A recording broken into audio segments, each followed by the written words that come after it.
Hey guys, welcome back to the channel.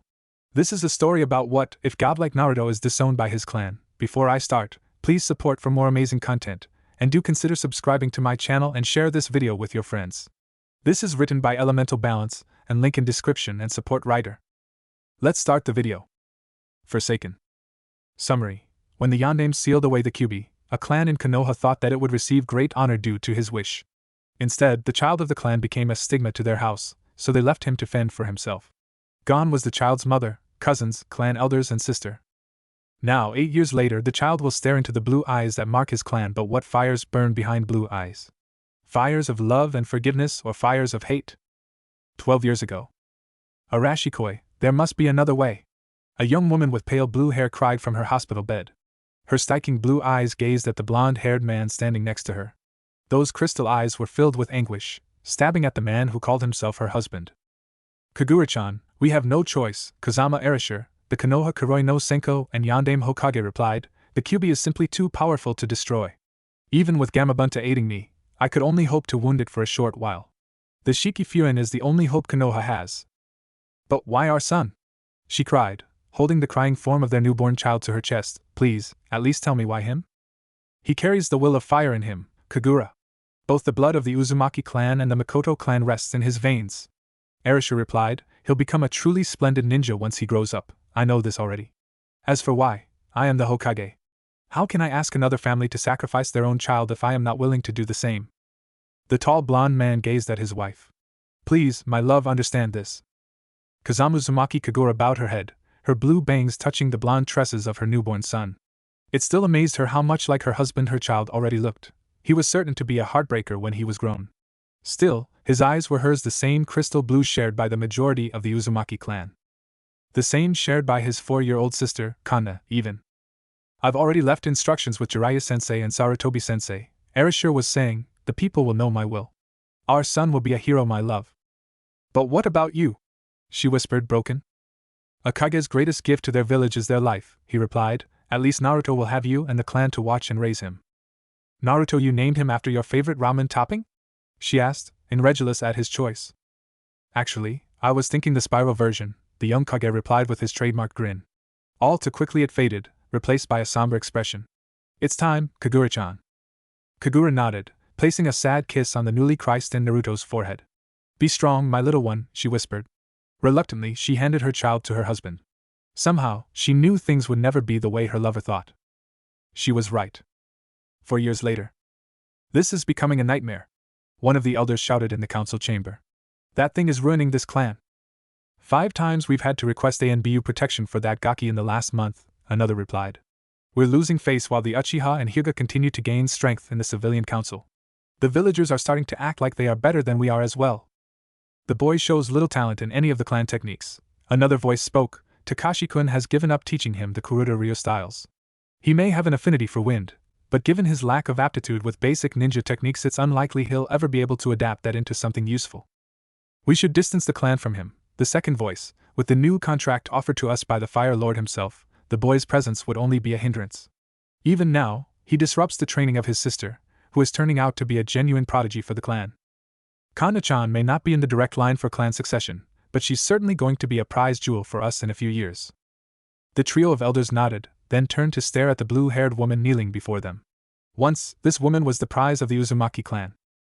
A jounin of remarkable skill, second only to the Densetsu no Sannin, Sandaime Hokage, Hataki Tsukumo, and her own deceased husband Kazama Erasure, Uzumaki Kagura had in recent years turned cold and almost unfeeling. She rarely spoke to the council, or to any other clan members, unless it was absolutely necessary. Even her 2 children, the aforementioned Kana and the boy, Naruto, received little attention from her. Kagura-dano, the head elder spoke, you know that the Fire Lord has requested our entire clan move to the capital city of Hinokakujin, Fire Pavilion. This move gives the clan a great opportunity to reclaim some of the honor your son has cost us, perhaps even gain greater renown as His Highness's bodyguards.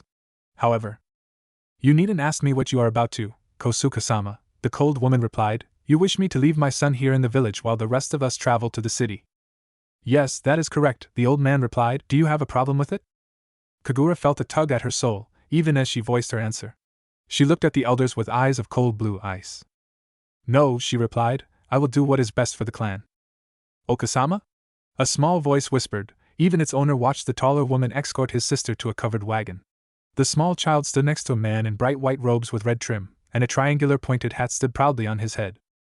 The man was old, but several times he had visited the small boy with a friendly smile, so the child knew he could trust him. Kagura-san, I beg you once again to stay this madness. The man with the robes spoke, his voice carrying a hint of anger evident even to the small blonde boy next to him. This is your son, by the kami. To abandon him this way. It is the will of the clan, Sandaime-sama, she replied. I will do what is in the best interests of my clan. Okasama? The small boy whimpered again, even as his big sister gave him a look of pity mixed with longing. Was I bad? Did I do something wrong? Kagura ignored the boy's questions, though she again felt the strange pull at her heart she had felt a week prior when the decision had been made. We are the last ones here aside from Ebisukuin, she replied. He'll stand proxy for the Uzumaki clan on all civilian and shinobi matters. Kanda and I must depart now. Kagura. Goodbye, Sandaime-sama, the woman finished, before walking away. She climbed into the wagon with her daughter, and the driver lashed the horses, getting them moving. The blonde boy stared at the wagon as it moved away from his home. Okasama, why? Why don't you want me? What did I do? The wagon continued to move forward, even as he began to shout his pleas. Okasama, I promise not to be bad anymore, please don't leave me alone. The hand on his shoulder vanished even as a form kneeled down, and wrapped him up in a tight embrace, allowing the hot tears of the boy's misery to flow down the dark color shirt they wore. Aji-chan, why did Okasama and Wani-sama leave me? Why am I so bad? The boy whispered. You are not bad, Naruto-kun, Sarutobi Sadara replied, patting the boy's back in an effort to soothe his fractured heart. You are truly special. Your Okasan and Wani-san will see that someday. The boy continued to cry his soul out into the white robes of the old man. If I become a good ninja, the boy sobbed, will that make them love me? Sarutobi frowned over Naruto's head, even as he began to make plans for the boy. For him to think he needs to be a shinobi to get what should come freely from his clan, the professor thought, before he buried his darker feelings. I think many will come to love you if you become a good shinobi, Naruto-kun. The old man stood, taking the boy's hand in his own. Come with me, my boy. I'll treat you to some ramen. Your father loved the stuff. Ano, what's ramen? The boy asked, wiping his nose with the sleeve of his orange jacket. You'll see, Naruto-kun. You'll see. 4 years later. When Yugo first returned to the village, she expected the general apathy she experienced. She was a former member of the Uzumaki clan, the clan that had left Konoha to serve the daimyo. They had been gone for so long, it made the people think that the clan saw itself as too good for the village. While she had expected that, what she saw her cousin endure was far worse. Before the departure, she knew that the village hated Naruto. That hatred had been a major reason behind going to serve the daimyo. However, the cruelty she saw now was far, far worse. Naruto no longer had the protection of the Uzumaki clan, and hate that had built up for 4 years was finally allowed to express itself. Her loathing of her clan increased with every sneer, every insult, every blow landed on his young body. She had expected to simply avoid him, but after witnessing his life, she was unable to stand by. She had practically begged the Hokage to let her join ANBU, and he reluctantly agreed, making her one of the youngest members to join ANBU. Since there was no war, and Sandaime had no desire to expose a young woman to the darker aspects of ANBU so soon, she was almost constantly assigned as one of Naruto's guardians. She couldn't have hoped for more. Unlike many of the other protectors, she wasn't content to watch from the shadows until a killing blow was about to hit. She made sure the villagers knew she was protecting him. Unsurprisingly, this led to Naruto being fairly attached to her, even calling her ANBU-chan. Unfortunately, the time of contentment passed, when one of the newer recruits taunted her about her ousting from the Uzumaki clan in front of Naruto. Almost instantly the happy little boy vanished, replaced by one with distrusting eyes. While it stung to realize how much this child had been hurt by their family, Yugo continued to protect him, seeing it as penance for her family's sins. Months passed. Yugo had grown used to Naruto's silence around her, and no longer let it worry her. Naruto no longer flinched when he saw her. She finally allowed herself to develop a social life, meeting a sweet but sickly man named Hate. He quickly swept her off her feet, and they began dating. It was that action that stimulated the change. Naruto was amazingly skilled at hiding and sneaking. The villagers' hate towards him made it a necessity. So it was no surprise that Yugo never noticed him silently following her when she was off duty. At her young age, she lacked the paranoia that marked most competent ninja. Over time, he grew to realize that she bore him no ill will, and wanted to make amends for what had happened to him. Still, the hate he felt for his clan made it impossible for him to express this to her. Hate changed that. The sickly Jounin had never overtly tried to harm or insult Naruto. He barely had any interaction with the boy at all. Knowing this gave Naruto the courage to talk to him face to face. After watching him for several days, Naruto confronted him. The pale Jounin was surprised when Naruto approached him. Yugo had spoke of him and their relation before, so he had some understanding, but was surprised that Naruto would come forward. From what Yugo had said, the boy ignored her once he learned who she was. Curiosity filled Hyate's mind, and he invited the boy in. Despite the relaxed environment of Hyate's home, he noticed Naruto was still twitchy. Judging from his experiences, it wasn't that surprising. He filled a glass with milk and gave it to the nervous boy. Cough, don't worry, kid. No one's going to attack you here. The statement seemed to settle him somewhat, though he still occasionally glanced around. Hate gave him a moment to drink, before speaking up. So what brings you here? Yugo-sen, the boy murmured. She mentioned you a few times. I guess I should have expected this, Hate replied, observing his reactions. Despite his age, Naruto managed to hide his shock fairly well. It would be an asset when he was older. What did she say? Despite Naruto's tone, you could sense his curiosity. Cough, well, she says you're a sweet boy, except when you're playing pranks on people. You're also very determined to reach your goals. Hate watched Naruto's reactions. She also said that she was sorry for what happened to you. Naruto's head shot up, shock evident in his eyes.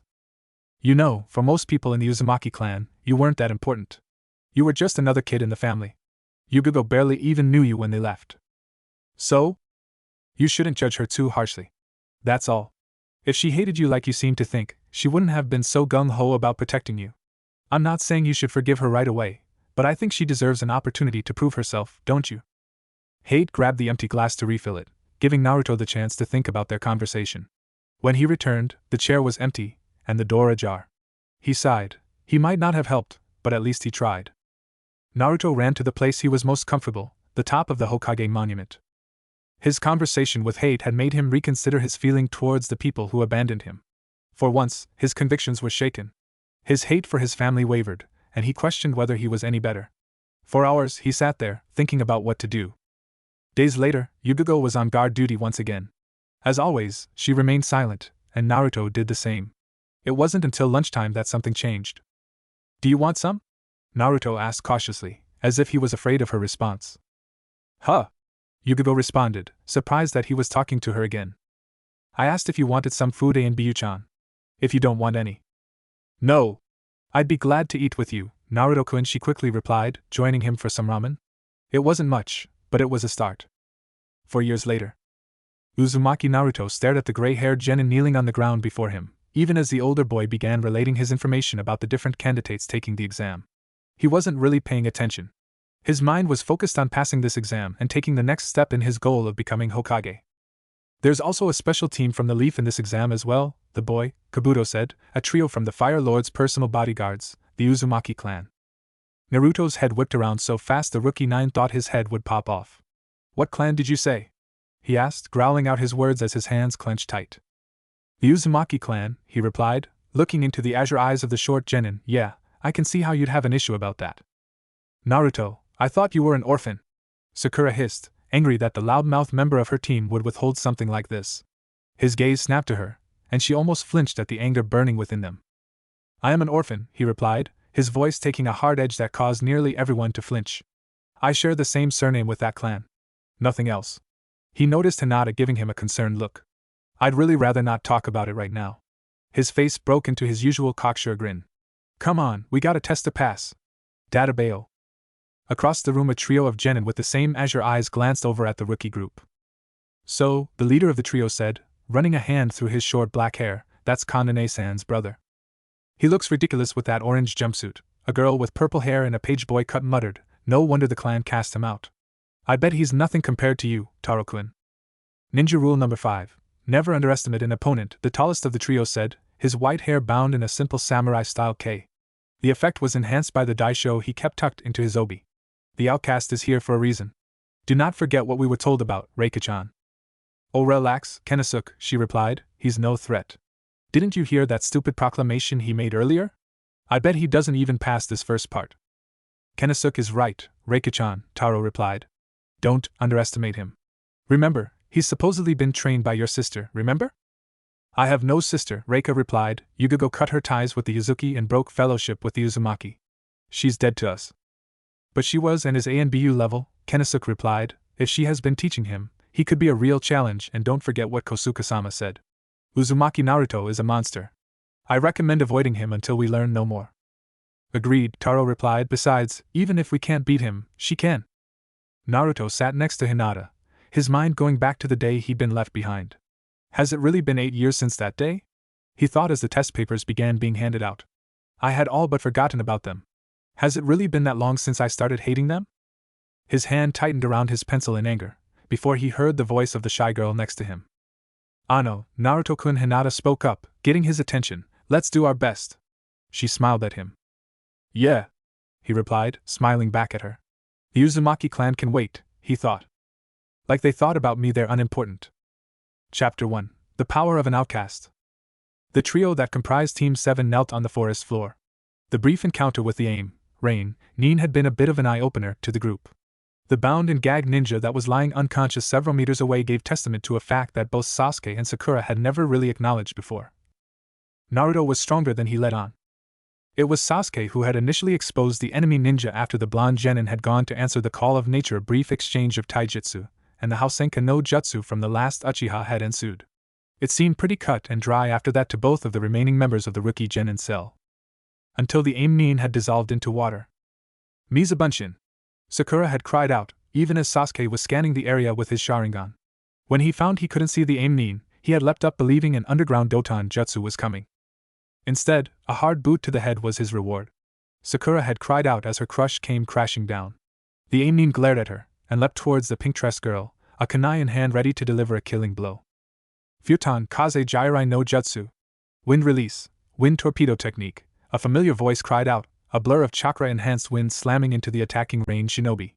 Sakura had watched, somewhat awestruck, as the Nin was sent careening into a tree, his outfit shredding in places, and cuts appearing on the exposed areas of his skin. She was briefly thankful nothing embarrassing had been exposed, while her inner self was demanding a similar technique be used on Sasuke so she could finally answer some important questions. The kunoichi turned to see her blonde teammate helping a slightly dazed Sasuke to his feet, even as the Uchiha heir gave him a look of mixed jealousy, awe, and curiosity. She made her way over to the now unconscious Nin, pulling out some of her wire and binding his arms and legs in a gyakua tie. She pulled one of the looser pieces of cloth off his arm, and made a makeshift gag to keep him quiet.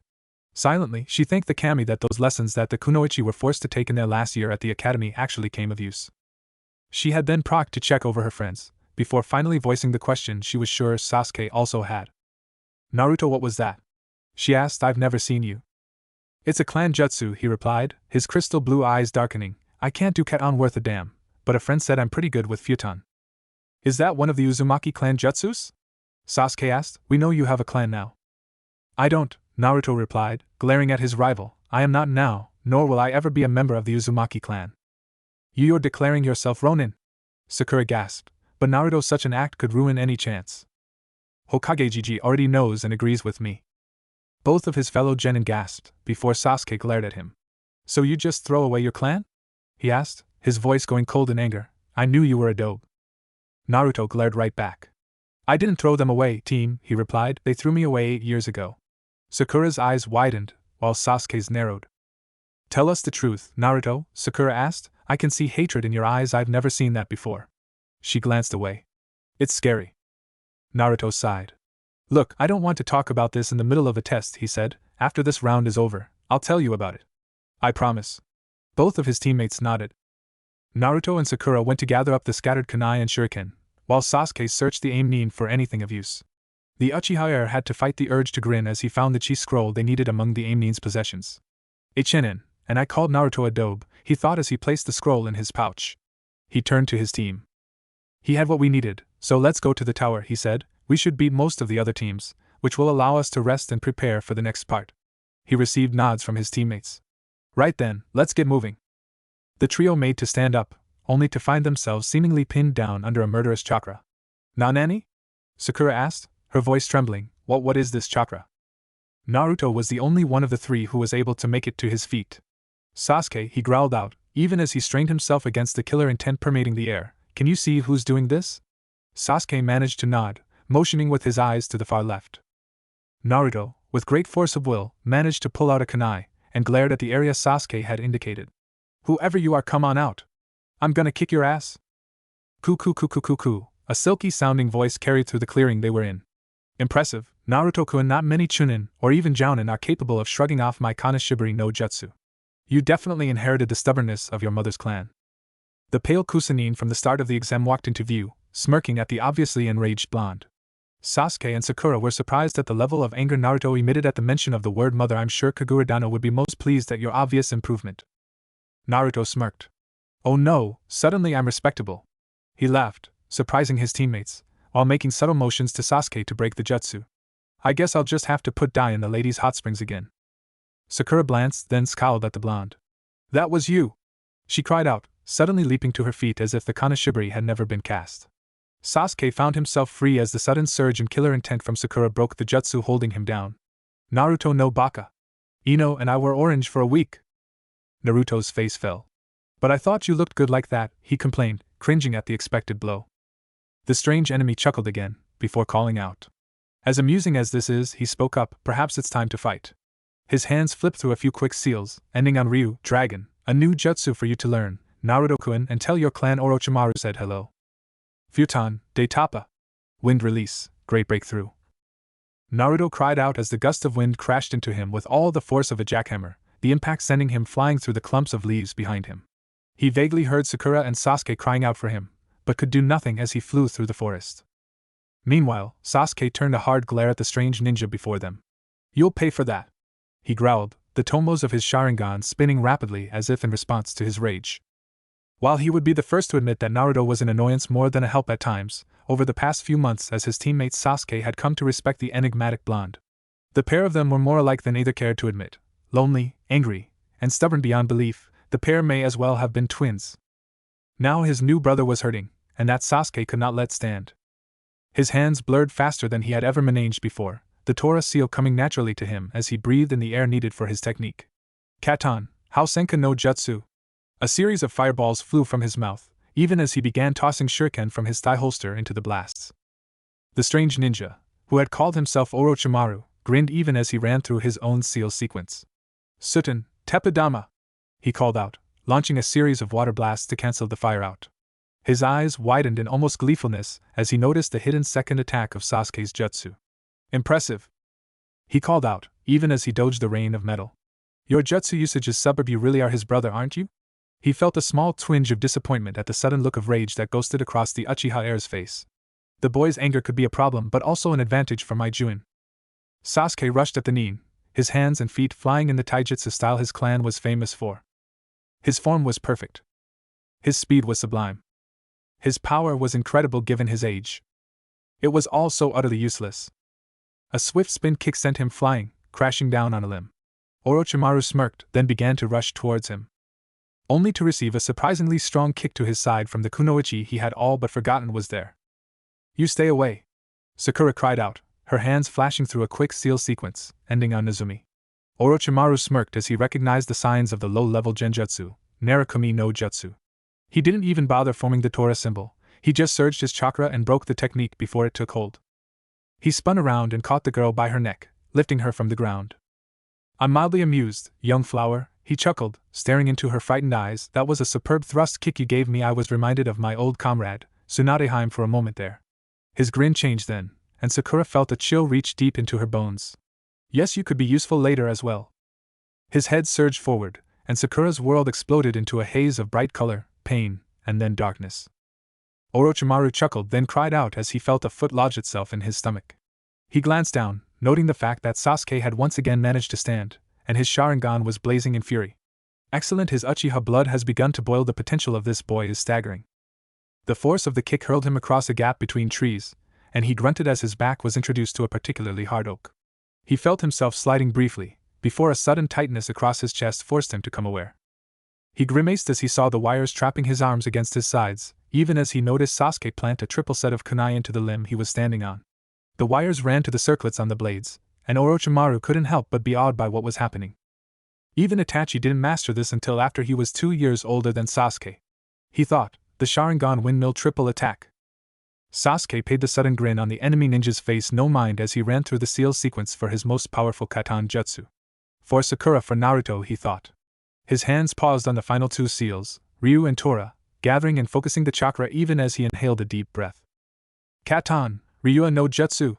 He cried out, exhaling and blowing the giant surge of flame at the bound enemy. What he didn't expect was another voice to call out a jutsu as well. Futon Atsugai. A surge of wind raced through the dragon's flames, fanning them and causing them to surge. The flames raced along the wires, rushing over and around the bound Orochimaru, who screamed in pain as the nearly white-hot fire surged around him.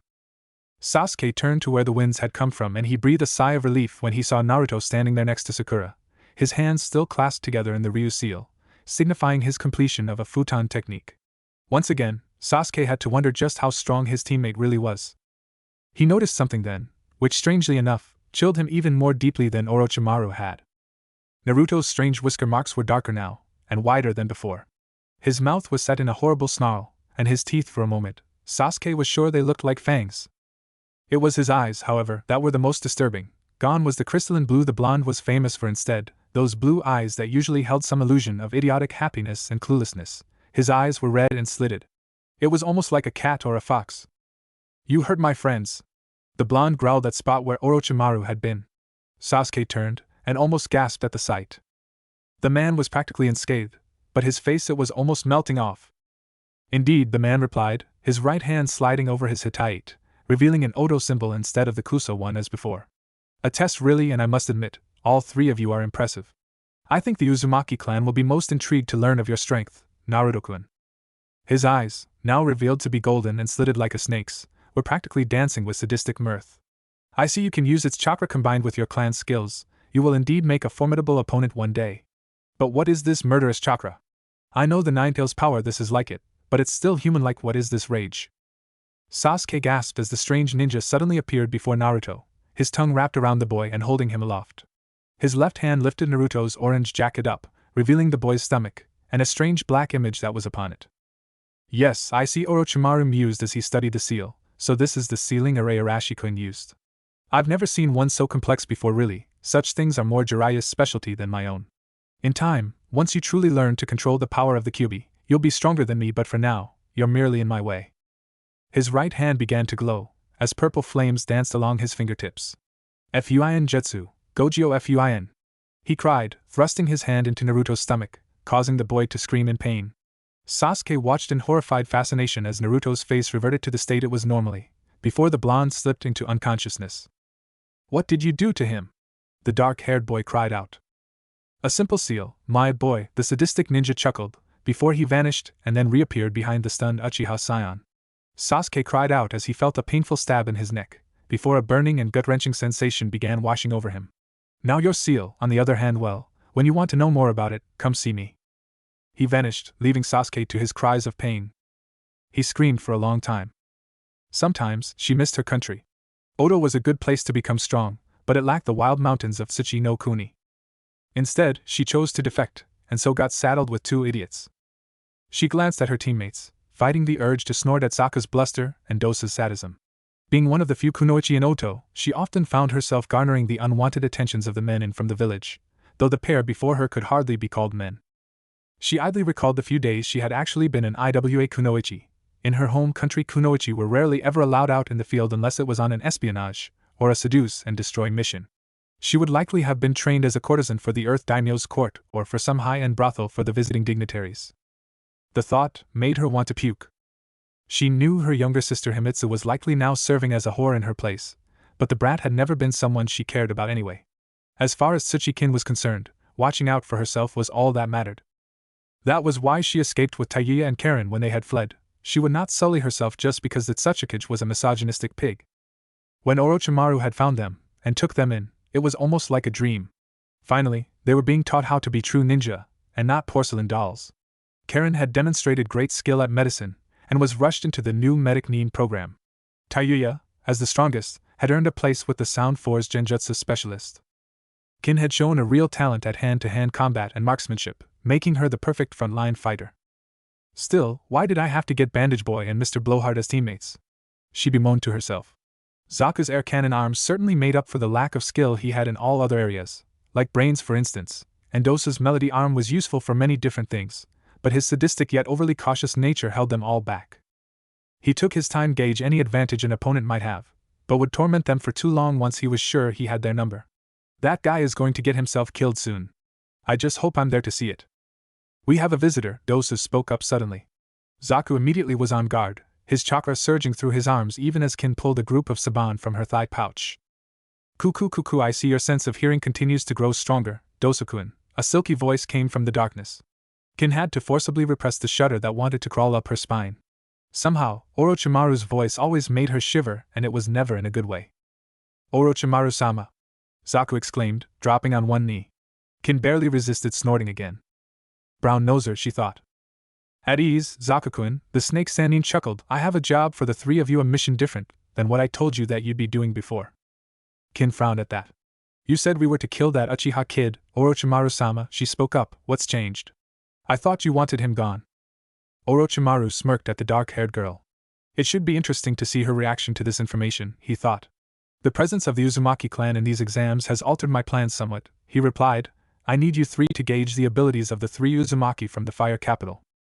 I have already dealt with Sasuke and his team, they are worthy of living.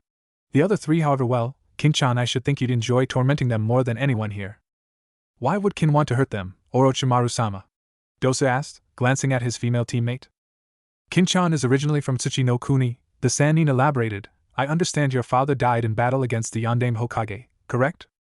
Yes, Kin acknowledged warily. What does that have to do with these Uzumaki brats? The Yondaime was a member of the Uzumaki clan through marriage, he answered, drawing a sharp gasp from the girl. Hook, he thought.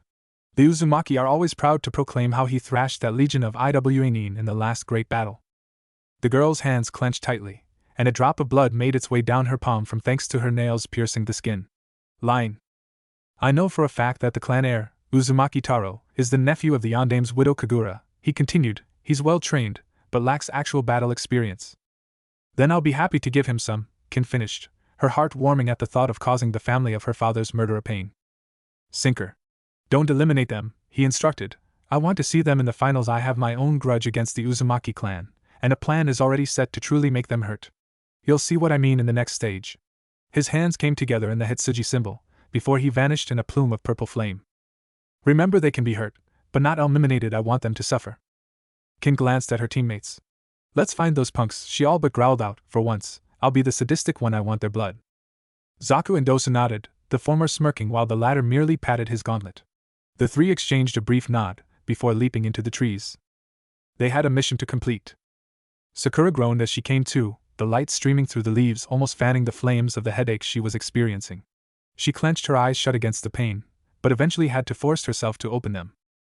She slowly struggled to her knees, wincing as her skull protested against the act. Once she had gotten her bearings, she glanced around, searching out her teammates, and praying that they were all right. Naruto was easy to spot, of course, his orange jumpsuit standing out against the dark green foliage of the trees and bushes around them. She crawled over to her loudmouth friend, reaching out a hand to check his pulse. She was relieved when her fingers detected a strong, steady beat at his neck. He's just out cold, she thought. That ninja must have hit him pretty hard. She slapped his face lightly, trying to stir him awake. After the fourth slap, the blonde-haired boy groaned, his blue eyes opening and gazing blearily into Sakura's green orbs. He coughed slightly, before struggling to his knees as well. He groaned, what happened? That freaky ninja. He must have knocked you out, Naruto, the pink-haired girl explained. I just came to myself. She reached into her pouch and pulled out a small bottle of aspirins, dropping 2 into Naruto's outstretched hand before taking a couple herself. What happened? The last thing I remember was that scary ninja giving me a head, but before everything went blank. She barely had time to blink before Naruto was fussing about her head, checking for injury. You got a little blood here, but not much, Naruto muttered. At least he didn't mess up your pretty face. He gave her his usual cocksure grin, and despite her confessed feelings about her orange-clad teammate, she felt a small blush grace her cheeks. Naruto smiled again at that, then his face turned serious as he started scanning the area. His eyes widened when they landed upon the crumpled heap nearby. Sasuke! He all but shouted, leaping to his feet and running over to him, Sakura close on his heels. Together, the pair checked over the Uchiha heir, noting that aside from the bruising and cuts gained during the battle with Orochimaru, Sasuke seemed to be perfectly fine. When Sakura put her hand on his forehead to check his temperature, however, she was forced to cry out. He's burning up. She muttered, he's got to have a temperature of at least 105 degrees. Naruto stared at her blankly. Is that high? He asked. Sakura gaped at him, causing him to blush in embarrassment. I don't think I've ever had a fever before. None of the doctors at the hospital ever said I did the times I was there. Sakura frowned. Even she knew that temperature checks were standard procedure at hospital.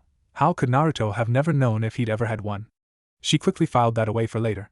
Whatever, she replied. Listen, we need to find some shelter and water to treat our wounds. I'll take Sasuke down to the ground while you go get some water. We'll meet back at this spot in an hour. Should I try to get some food too? He asked. I think we could both use something to give us some energy, and Sasuke could probably do the same once he wakes up. If he wakes up, Sakura's inner voice muttered, though she paid it no mind. It was not the time to argue with herself. Yeah, that's probably a good idea, she said. Don't take too long though. If you can't find anything like fish or whatnot, we'll just have to make do with the ration bars I brought. Gah! Naruto grimaced, sticking his tongue out. I hate those things. We all do, Naruto, she replied, reaching down and lifting the Uchiha heir up by his shoulder. That's when she saw something strange. Naruto, take a look at this. The blonde genin moved over, glancing at the area Sakura was staring at. At the junction where Sasuke's neck met his shoulder, a strange black mark was set in his skin. Weird, Naruto muttered. It's like the Tomo in Kakashi-sensei and Sasuke's Sharingan. He didn't have this before the fight, Sakura muttered. That guy, he must have done this to him. Well, we can't deal with it now, Naruto replied, wincing slightly as he rubbed his stomach. Let's do what we agreed on. You take care of Sasuke and I'll go get some food and water. If he doesn't wake up by midday tomorrow, we'll take him to the tower as he is. There are bound to be medics there. Sakura was surprised at Naruto's insightfulness, but nodded anyway.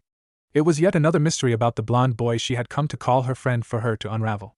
The blonde nodded back, then leapt down from the branch, and began making his way through the forest.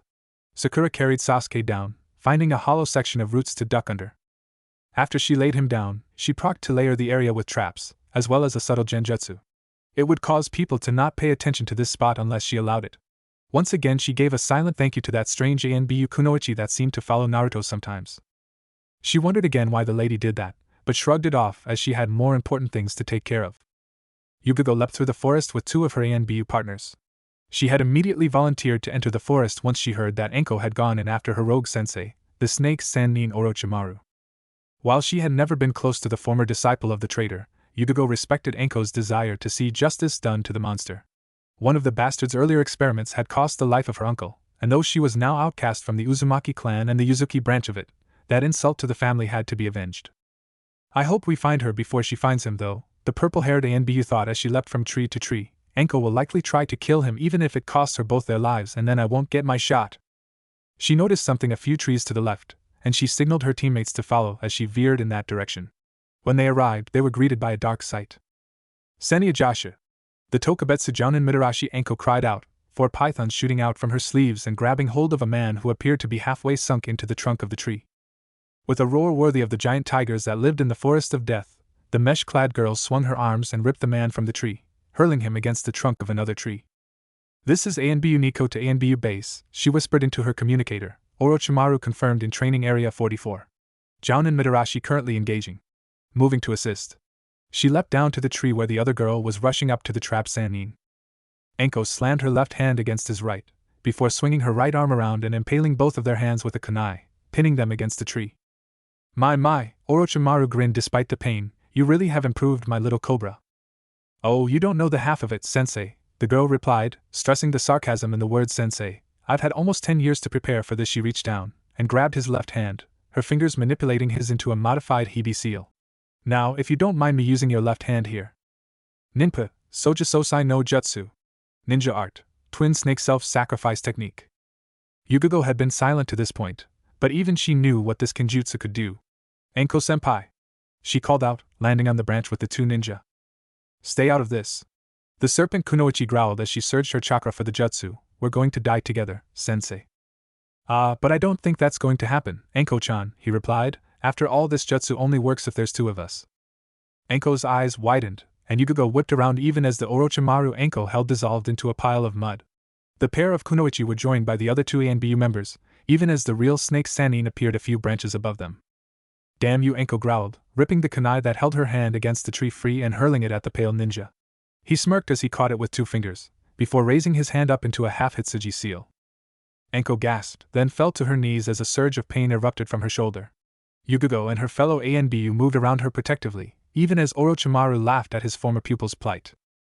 Your curse mark still responds to me, my little cobra, he laughed. Still, it's not you I'm interested in.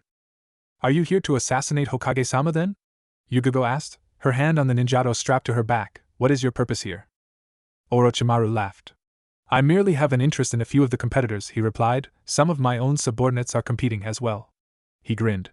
Indeed, there are one or two I'm truly fascinated with. One was so impressive I even gave him my mark.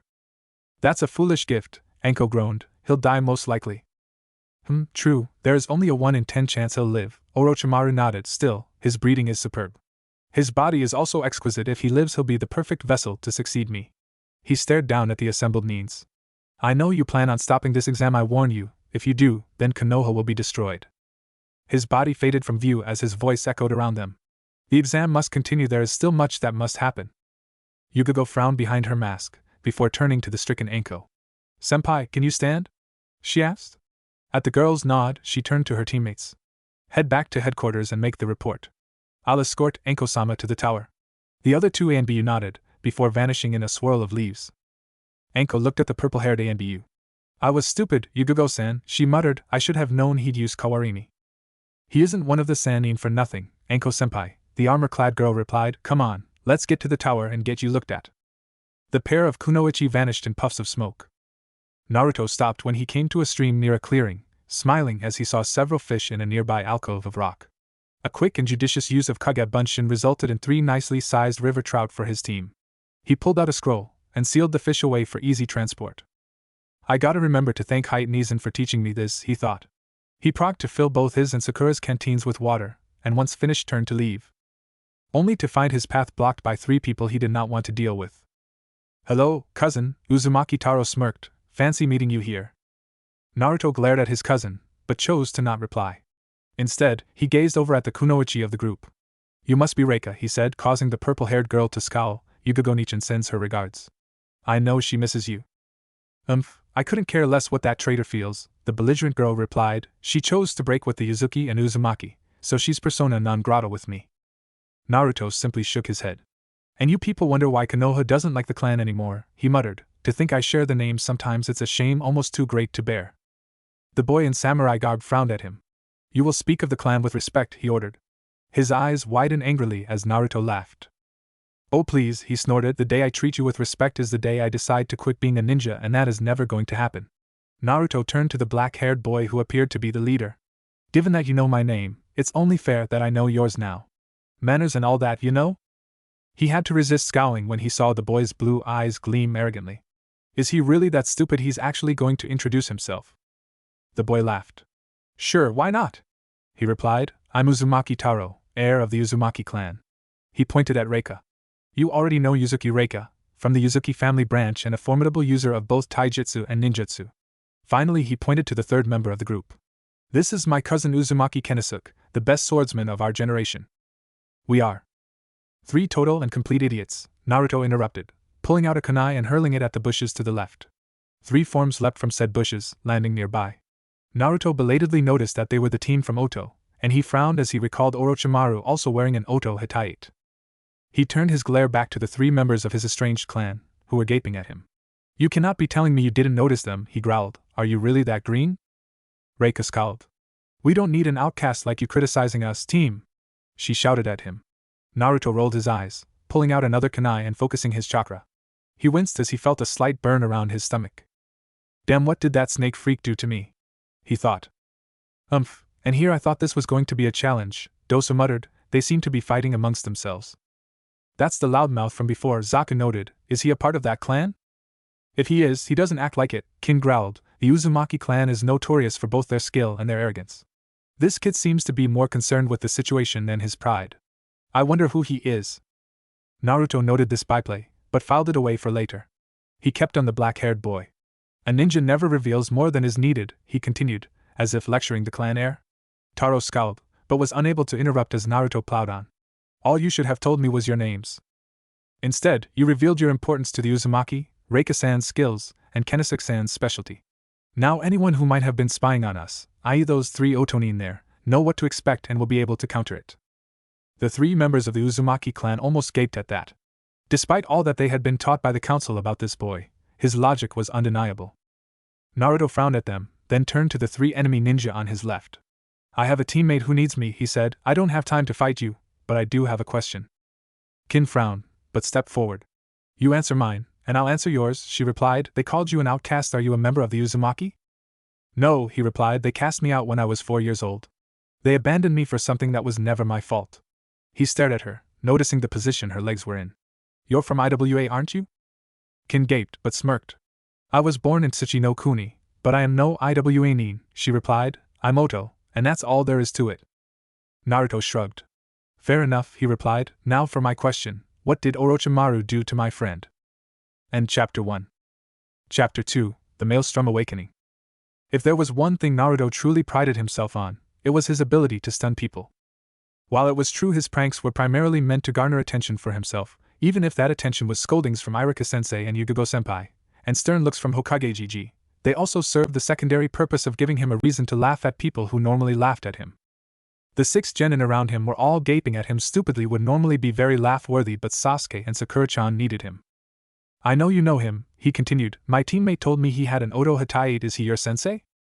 Orochimaru-sama is our leader, the Otokage. The hunched-over mummy spoke. You said he did something to your friend. Who is your friend, and what did he do? I won't tell you his name, but that bastard put some sort of mark on his neck, the blonde replied. What did he do? A Junin, Kin muttered. But why? Tayuya barely survived getting hers, and she's older than the rest of these brats. Juin a curse? The Uzumaki called. Taro wondered, what would one of the Sannin want with the outcast's teammate? Well, at least now I know, Naruto replied. I don't have a problem with you 3 yet. If I come across that Orochimaru again, however well, I'm sure you can deliver a message to him. The Otonins nodded. Tell him he's awakened the depths of the maelstrom. The 3 Uzumakis gasped at his words. What do you think you're doing, you fool? Taro shouted. Orochimaru is one of the Sannin, the 3 shinobi of legend. You just declared blood feud against someone of the Yondame's level. I know who the bastard is, Bakairu. Naruto shouted back. Yugo Nichin told me all about him, and don't ever compare him to the Yondame. If you do, I swear I'll shove my foot so far up your ass you'll gag on my sandal. Taro frowned. Know your place, outcast. He snarled. You've done something that could have repercussions for the entire clan. Last I checked, I'm not a member of the clan, Naruto replied. I was cast out, so the clan has nothing to do with my decisions. Right now, that bastard has hurt someone I've come to call a friend. I have very few, and I protect those few with everything I've got. When you can say the same, then I'll consider what the clan wants before I run my mouth. He punctuated this by pulling his eyelid down and sticking his tongue out at the dark-haired boy. Enough of this, Reika shouted, her hands flying through a seal sequence even as she leapt to stand on the flowing waters of the river. She ended with the Tori seal even as the waters began surging around her. Suten, Suryuden no Jutsu. Water release, water dragon blast, she cried out even as a large serpentine shape shot up out of the water, circling around her before launching towards the Otonins. Naruto leapt away into the trees. I wish I could stay and watch this, but my team needs me now, he thought to himself, even as the shouts and cries of battle began to make themselves known. Still, I got a feeling this isn't going to turn out so well for my cousins. Zaku smirked as the water dragon rushed towards them, barely noticing that the orange-clad loudmouth had left. Oh please, he said, so outdated. Zankaha. Slicing air wave, his right arm snapped up and a rush of pressurized air mixed with chakra lanced forward, cleaving Reika's attack in two. The purple-haired girl gaped in amazement, and as such barely noticed the girl called Kin launching a volley of saban needles at her. The white-clad Kenasuke was the one who saved her, pulling his katana from its sheath and disrupting the attack with the sudden pressure change. Nice move, the bandage-clad Dosa muttered, you've got some speed with that sword. Just what do you call that move? It is the most basic technique of Aijutsu, the taller boy replied, simple Batojutsu. I didn't even have to use my chakra for it. Just a plain old sword skill. Oh, I hardly believe that, Dosa replied. I know a good way to test it though. He shifted his cloak to reveal the silver gauntlet that adorned his right arm. My melody arm has many different abilities. It all depends on how I mold my chakra. He rushed toward the boy, who swung his blade around to block the punch. Fist met the flat of blade as a high-pitched ring echoed throughout the clearing. Kenasuke grimaced as he felt his blade vibrate so hard he almost dropped it. I see, he groaned out, your weapon, it uses sound waves to disrupt its target's stability. True, Dosa replied, I can burst eardrums, shatter stone, break bones, and even liquefy my opponent's internal organs. So why did you not do so here? Because I had some suspicions about this blade of yours, the bandaged boy replied. You use a chakra koan no tsurugi. Kenasuke frowned, leaping away from the Otonin, sheathing his sword as he went. I have to admit, I wasn't expecting a sword that rare to belong to a genin, or that you could use it so well. You must be very skilled to utilize the sword's chakra storage abilities. Not surprising that he didn't reveal it, Kin shouted as she ducked a thrust kick sent her way by Reika. The Uzumaki clan is obscenely wealthy, so of course he'd have a rare weapon like that if he had any real skill. We may be wealthy, Taro spoke up, his hands flying through a seal sequence, finishing with the Ryu symbol, but we're also very skilled. Futon, Furya no Jutsu. Wind release, wind dragon technique. Zaku's eyes widened as the winds picked up, swirling around the dark-haired boy and taking the shape of a dragon. That's a new one on me, he muttered, but it's no match for my Zankakuha. Super slicing airwave. The two blasts of chakra-enhanced air slammed into each other, ripping the ground to shreds. Long gouges appeared as dirt, rocks, and plants were hurled left and right, and each genin was forced to leap about to avoid being struck by debris. Kin and Reika leapt away from each other, both breathing heavily and sporting cuts and scratches. Kin's face bore a look that suggested that she was insulted, while Reika's was more a look of frustration. Your boyfriend says you're a taijutsu genius, Kin mocked, so where are those vaunted chakra kicks and open skills that I heard so much about when I lived in Tsuchi no Kuni? You are holding back, right? Reika frowned. Those styles of taijutsu are reserved for the main branch of the family. I'm in Yuzuki, not in Uzumaki. No wonder I feel insulted, Kin replied honestly. I think that your outcast cousin would have been more fun to fight. She turned to look at her teammates. I think we've learned enough for Orochimaru-sama, don't you guys? Yeah, we learned they're a bunch of wimps, Zaku replied. Heh, I think Orochimaru-sama was worried for nothing, Dosa replied. He pulled a smoke bomb from his pouch. Make no mistake, Uzumaki Taro-san, he called over to the dark-haired boy, when next we meet it will be far more unpleasant for you. With a quick toss, the smoke billowed out in front of the Uzumaki clan, and the three Otonin vanished from sight. Cowards! Reika shouted, come back and face us. Reika-san, that is enough, Konosuke muttered. They are gone. Reika growled, while Taro smirked. They seriously underestimated us though, which means Orochimaru will underestimate the clan as well, he replied, so the plan continues. Reika cheered her cousin's statement, while Konosuke cleaned his blade before resheathing it. I don't know about this, he thought to himself as the trio took to the trees once more. Something doesn't feel right. Was it because of how the outcast acted? Konosuke didn't like this feeling of foreboding crawling up his spine. He liked even less that it was his inferior outcast cousin who was causing it. There was much about the 44th training ground that Sarutobi Sadara didn't like. He wasn't happy that the giant tigers had never been successfully tamed so as to prevent the maulings of many Chunin hopefuls in past exams. He never cared for the flying leeches or the giant centipedes, especially that one year when a particularly promising kunoichi was found drained dry after having been abandoned by her teammates. Said young men now spent their days breaking rocks in the prison quarry for their cowardice. What he disliked most, however, was how Anko had made the tower in the center of the facility her home, despite having an assigned apartment in the village. It shamed him to think that she was more comfortable isolating herself from the villagers so that she couldn't hear their words of scorn. Snake whore. Traitor's pet. Orochimaru's disciple. Sarutobi was well aware of the stories that circulated around the village following Orochimaru's defection and Anko's subsequent questioning by Ibiki and the ANBU. He knew that some ninjas now made up horror stories, or worse, about how Anko served his traitorous pupil. It was not unheard of for parents to frighten their children into obedience these days with the phrase, if you don't behave, you could end up like that Mitarashi girl and get an evil sensei. Given Orochimaru's reputation, it could be an effective tool to enforce obedience, but not when it denigrated Anko like that. He stared at the dark-haired young woman as she sat on the couch before him, a medic nin checking her over to make sure there were no lasting side effects from Orochimaru's activation of her Juin. Behind her, Yuzuki Yugo and her fiancé Gekko Hate, the third stage proctor, gave the young special jounin looks of concern. On another side of the room, Kotetsu and Izumo observed the monitors, watching the progress of several teams as they made their way through the forest, or, in the cases of Genin Cell 8 and the Suna team, milled about the tower. So, he said that he would destroy the village if we stopped this exam, the aged leader muttered. Just what is my Bakadenshi planning? He said he gave the mark to a participant in the exam, Anko replied. I'm certain he meant the Uchiha boy. He was always obsessed with that damn Sharingan of theirs. The Uzumaki clan never cared for the Uchiha's Dijutsu, Yugo muttered. Most of the clan jutsus are so chakra intensive, even if the Uchiha did copy them, they could never perform them without passing out from chakra exhaustion. If there was any Dijutsu that the clan despised, it was the Byakugan and the Jukin fighting style the Hyuga clan created for it. A gentle art that does the same damage as the Eigi and Hyuga styles in the Uzumaki Ryu, Sarutobi acknowledged. Yugo-san, you told me once about the Hyuga heiress Hinata stalking Naruto-kun, correct? Yugo frowned. Despite being at odds with her clan, there were certain things that had been ingrained in her since childhood that she simply could not get past. One of them was an almost instinctual dislike of the Hyuga clan. She didn't truly know Hinata, but the fact that the girl was main house was enough to set the ANBU on edge. The girl's obvious infatuation with her cousin didn't help matters. True, but that's neither here nor there, Hokage-sama, the purple-haired girl replied. I'm more worried about Naruto's team. The Uchiha is on it. Orochimaru probably knows about Naruto-kun's burden. What if he came here for that? Doubtful, Anko replied. Orochimaru hates the bijou. He always told me that power like that should never belong to wild and uncontrollable beasts. He'd sooner try to directly assassinate you, Hokage-sama, than mess with the Yondame's seal. He'd never want to deal with the Kyuubi even with his strength. He'd barely want to deal with the Ichibi, and even less the Nibi. Given his fear of death and the Nibi's powers, it's certainly understandable, Kotetsu spoke up. Still, he is one of the Densetsu no Sannin. That means he's at least as dangerous as one of the bijou. Regardless, we can't cancel the exam, Sarutobi muttered. Inform me the instant Naruto's team arrives, and have them all brought to me. If Sasuke is marked, we'll place a containment seal on him immediately until I can contact Jiraiya or Tsunade. The two of them should be able to counteract anything Orochimaru might have done.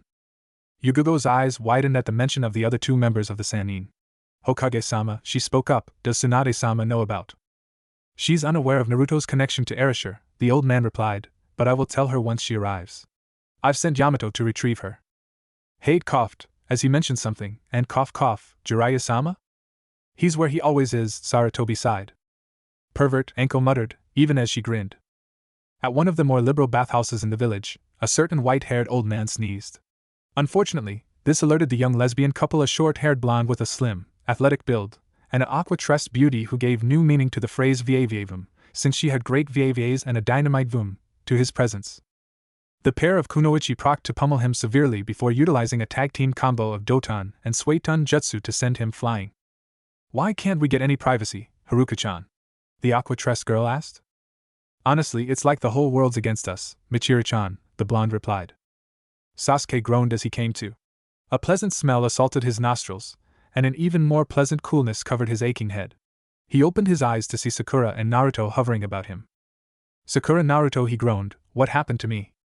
We don't know much, Sakura replied, replacing the cold compress. All we know is that guy, Orochimaru, put some kind of curse seal on your neck. It really took you out. Yeah, you've been out for almost a full day, Naruto elaborated. Sakura took care of you while I scouted the area and caught us some fish. We're about 3 clicks from the tower, and it's still only the 3rd day. We can still pass if you're up to it? I feel worse than after that mission in Nami, but I won't let this thing beat me, the Uchiha growled. Besides, you still have to tell us about this clan of yours. Naruto frowned. Yeah, about that, he muttered. I had a little run-in with them while you were out. Sakura snapped her gaze towards the blonde. What happened? She asked. They demonstrated how stupid they are, Naruto replied. I'll tell you about it later. Right now we should eat, then get to the tower so they can look at that mark the Hibi team put on Sasuke. Sakura's eyes twitched at Naruto's casual response. Hibi team? She asked. Sasuke smirked at his blonde friend. He's an enemy and a jerk who uses snakes, so Hibi team, Naruto explained. What about it? Sakura just shook her head. Nothing, she replied, nothing at all. Sasuke was tempted to laugh out loud, even if it was against his usual nature, as he sat up, wincing as a sharp, stabbing pain made itself known around his left shoulder. Kami-sama, he breathed, his right hand grabbing the area and rubbing it. Gal, what is this thing? He noticed the concerned looks his teammates were giving him. It's painful, but not debilitating, he frowned as he thought of something. If this is some kind of seal, I wonder what it might have done to my chakra. Sakura frowned. Fuinjutsu isn't really taught much at the academy, she muttered. Nobody really wants to put the effort into learning it. It's one of the most difficult arts to learn. I don't know much other than the basic weapon and supply sealing techniques that they teach all genin. Naruto frowned. Fuinjutsu, that was a bitter subject with him. While he didn't know much about his particular seal, Gigi had been surprisingly tight-lipped about it. He did know that certain seals could be used to both augment certain things, or restrain and cancel out others. There's only one way to know, he spoke up, surprising the other two. Try and mold some chakra. If that mark did anything to you, we should know before we head to the tower. But Sakura started to protest. For all we know, it's some kind of explosive seal or something, Naruto cut her off. If we wait to find out at the tower and it is, then Sasuke could indirectly take out not only us but the rest of the testers and even our senseis. Sakura's eyes widened as she caught on to what her teammate was saying. It's a risk, but it's one we have to take. Sasuke snorted. The 10th question? He asked. Both Naruto and Sakura had to chuckle at the irony of the situation. He was right after all. Both of you back away. If it looks like something's wrong, then I want you to get out of here. Head for the tower and get Kakashi-sensei, the proctors, anyone. He stood up, his hands coming together in the Tora seal. I'll try activating my Sharingan. It's not nearly as draining to me as it is to Kakashi. How will we know if it worked? Sakura asked. If I haven't blown up after 10 seconds, come check my eyes, he replied. Now move. The other two nodded, leaping away and to the other side of the clearing. Sasuke took a few deep breaths, trying to cleanse his mind as he began focusing his energy into his hara. Slowly, far more so than was usual for him, he began to feel the buildup of his chakra. He could already tell his control was out of whack, but it wasn't completely hampered. He began feeding his chakra to his eyes, closing the lids as the buildup reached its peak. Almost there, almost now, he thought. Sharingan! He cried out, his eyes opening into the red wheels with two black tomo around each pupil. For a moment, all was as it normally was. Then, hell broke loose. Kabuto watched the group from above, his teammates beside him as the purple aura began surrounding the Uchiha air. So, Sasuke-kun survived the application of the Ten no Juin, the silver-haired medic Nin noted, and his chakra. I doubt even Orochimaru-sama was capable of such an output at that age. Like it matters, one of his masked compatriots replied, he's just going to wind up a shell in the end anyway, he's little better than Sound 5. And yet I seem to recall Jiroba-kun, the weakest of that group, beating you to a pulp the last time you met, Kabuto replied. Do remember your place, Misumi-kun. I gotta agree with Kabuto, the second masked figure spoke. I'm not even sure my chakra Kyuin no Jutsu, chakra absorption technique, could drain that much. The kid's a monster. I always thought you were was Yoroi, Misumi replied. Quiet. Kabuto muttered, stopping the argument before it began. It looks like Naruto-kun is up to something. Naruto walked forward, even as his instincts practically screamed at him to run. He gazed at the figure before him with obvious concern, and more than a little trepidation. Sasuke's body was covered in black, flame-like markings. The tomo of his Sharingan were spinning widely, and his breath was coming out in deep, gasping heaves. His chakra was strong, so strong that it was visible, wreathed around him like purple flames. As Sasuke-kun, came the weakened voice of Sakura. What? This power, the Uchiha muttered. It feels good. The last came out as a whisper, but the intensity of it made it seem almost like a cry of triumph. Sasuke, that's enough, Naruto muttered, his left hand clenching into a fist. Something's wrong, look at yourself. The Uchiha smirked. What's wrong, Dobe? He asked. This mark, it's made me stronger, are you jealous? His words started out as a whisper, but ended in a vicious snarl. The orange-clad genin frowned. Listen to yourself, he replied. Think. Why are you acting like this? His hands clenched tighter, and he felt his body tensing up, as if preparing to strike the first blow. Sasuke-kun. Both genin blinked as a form appeared behind the manic Uchiha, wrapping its arms around him. It took only a moment for the two to realize it was Sakura. Please stop, she whispered, you're scaring us. Sasuke seemed to frown, and Naruto tensed his body again. Then, to his surprise, the red eyes darkened into the familiar black of his rival, and the marks began to recede back into the original seal. Well, that was anticlimactic, Misumi muttered. On the contrary, it was most enlightening, Kabuto replied. Most who survive the seal application process go berserk the first time it's activated. Sasuke-kun was able to control it, and even force it down. That proves a stronger will than Orochimaru-sama anticipated. Having a pretty girl press her into his back was probably what did it, Misumi countered. She ain't exactly well developed, but she does have some stuff upstairs. I wonder how she'd like my special techniques. We're not here for you to grope schoolgirls, Yoroi replied. Besides, I thought that the blonde from the rookie group was better. Kabuto sighed as he listened to the two perverts discuss their lilicon fetish regarding the two kunoichi. It seems, Orochimaru-sama, that you might have underestimated your chosen vessel, he thought as he and his team leapt away. Still, I'm more concerned with the Kyuubi Jinchuriki. Something about him is different. He suddenly smirked to himself. Perhaps I can save you some trouble with him. I'm sure Sasori-sama and Zetsu-sama would be most interested in learning about this boy. He kept his laughter to himself as they approached the tower. Sasuke blinked as his mind cleared, and he felt the pressure of Sakura on his back. Sakura, he muttered, I'm all right now. Sakura continued to hold him, even as he turned to look at Naruto. The blonde seemed to be pained by his crush's actions, but nevertheless he smiled. You started to worry me there, team, he spoke up. That mark is definitely bad news. Sasuke could feel the lingering effects of the mark throughout his body, and in truth, it felt good. It's addictive, the Uchiha Scion replied. I can feel it. It's like my chakra was boosted more than anyone else's I've ever felt. Sakura frowned, then moved around to face Sasuke.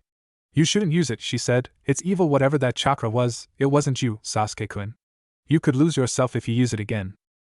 That won't happen, Naruto replied. He won't use it again, and I know Gigi or Kakashi-sensei can do something about it. His trademark cocksure grin appeared, and for once, it didn't seem to be fake. Come on. Let's get to that tower and pass this exam. If we hurry, we might even be able to get ramen. Naruto, is ramen all you ever eat? Sakura asked, frowning at her hyperactive teammate. No, I also like eggs, he replied, especially when they're boiled and added to my ramen. I give up, the pink-haired Kunoichi replied.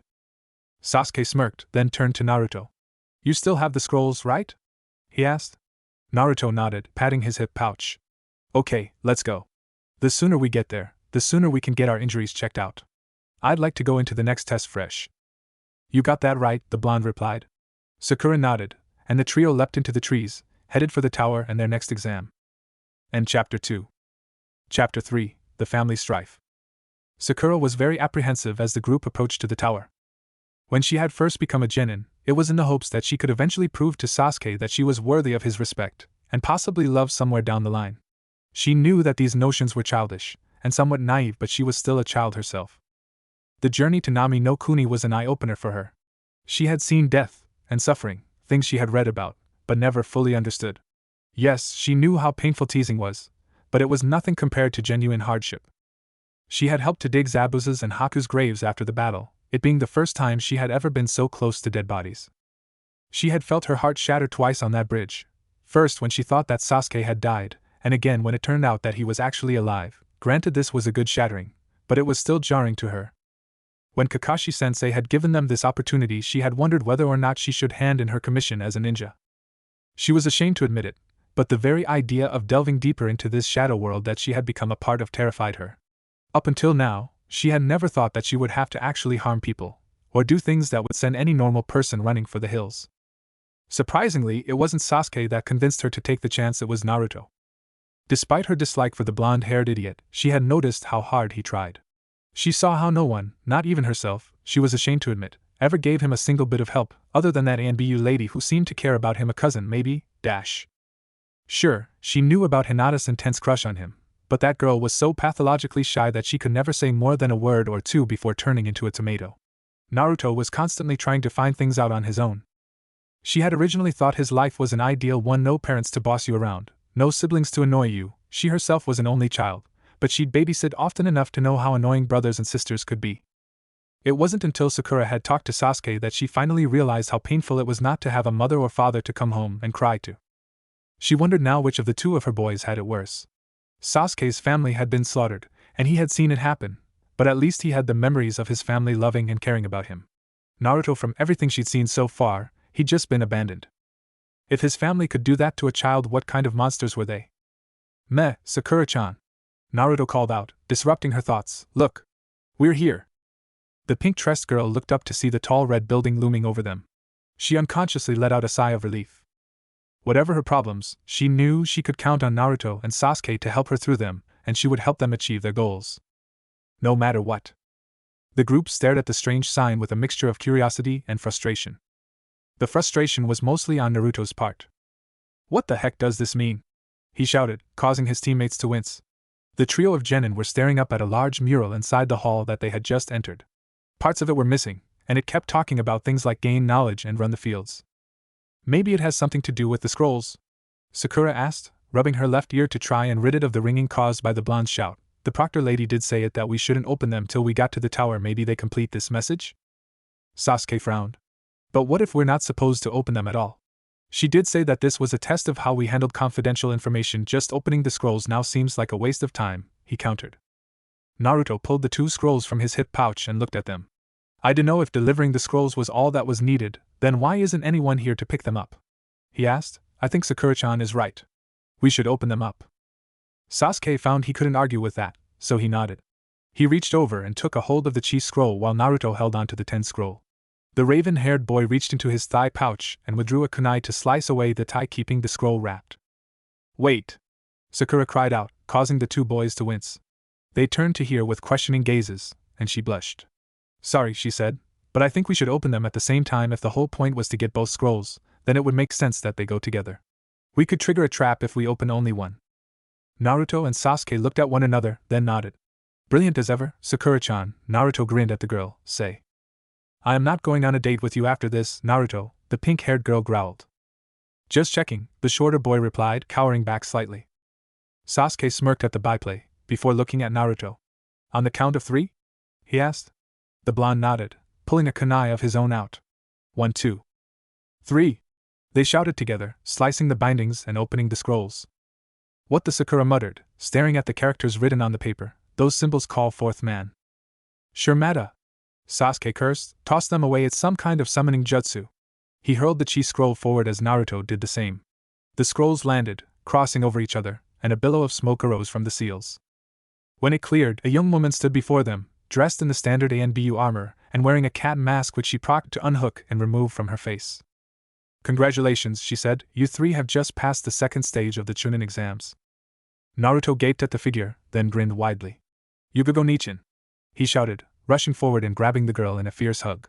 Sakura and Sasuke stared, mouthing Yugo Nichin, at the spectacle. I knew you'd do well, Naruto-kun. She smiled down at the boy she'd come to see as a little brother.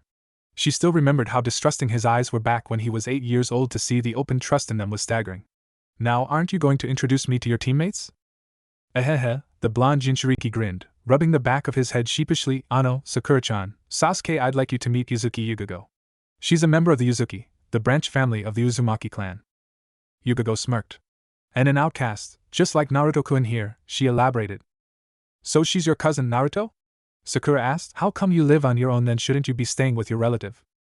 I'm an ANBU, Sakura-san, Yugo replied. I'm rarely at home, or even in the village long enough to watch over the gaki here. Gaki? Why you? Naruto growled, even as the purple-haired girl ground her knuckles into his skull.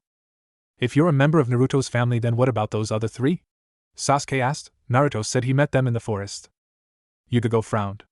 Uzumaki Taro, the current clan heir, Uzumaki Kenosuke who studies Kenjutsu, and my own little sister, Yuzuki Reika, she replied. Unlike Naruto and myself, they're considered full members of the clan. Naruto and I are outcasts, Naruto for something that wasn't even his fault, and myself because I favored my village over my clan. Naruto frowned. Those 3, no offense, Neishan, but they're idiots. He spoke up. They revealed almost everything about themselves to me when it was obvious that people were listening. Chalk it up to inexperience, Naruto-kun, she replied. The only missions those 3 have ever done have been in the capital city of Hinokakujin. How the heck did they make the qualifications for the exam then? Naruto asked. I don't know, she replied. Then she smiled. I do know that when they got here about an hour ago, Ebisu-san was the one to greet them. Naruto laughed. Ebisu grimaced as he led the arrogant trio through the tower to the chambers that they would be using until the next stage. His patience, already tried by having spent the previous evening with the honorable grandson, was wearing thin at the constant barrage of questions from Taro. What is the outcast capable of, Ebisu-san? The dark-haired heir asked. You mentioned in your correspondence with the council that he had achieved something that should have been impossible. You praised him in the last letter, when up until that point you had nothing but disdain. I have recently been given cause to change my mind about that, Taro Dano, the Tokubetsu Jounin replied. Naruto-san was an almost total loss as a shinobi even with Yugo-san's additional training, but in the last few months he has begun to transform into a formidable genin. Reika snorted, running a hand through her purple tresses as they continued to walk down the corridor. If he's so formidable, why the hell does he wear that ridiculous orange jumpsuit of his? Doesn't he know the first thing about concealment and camouflage?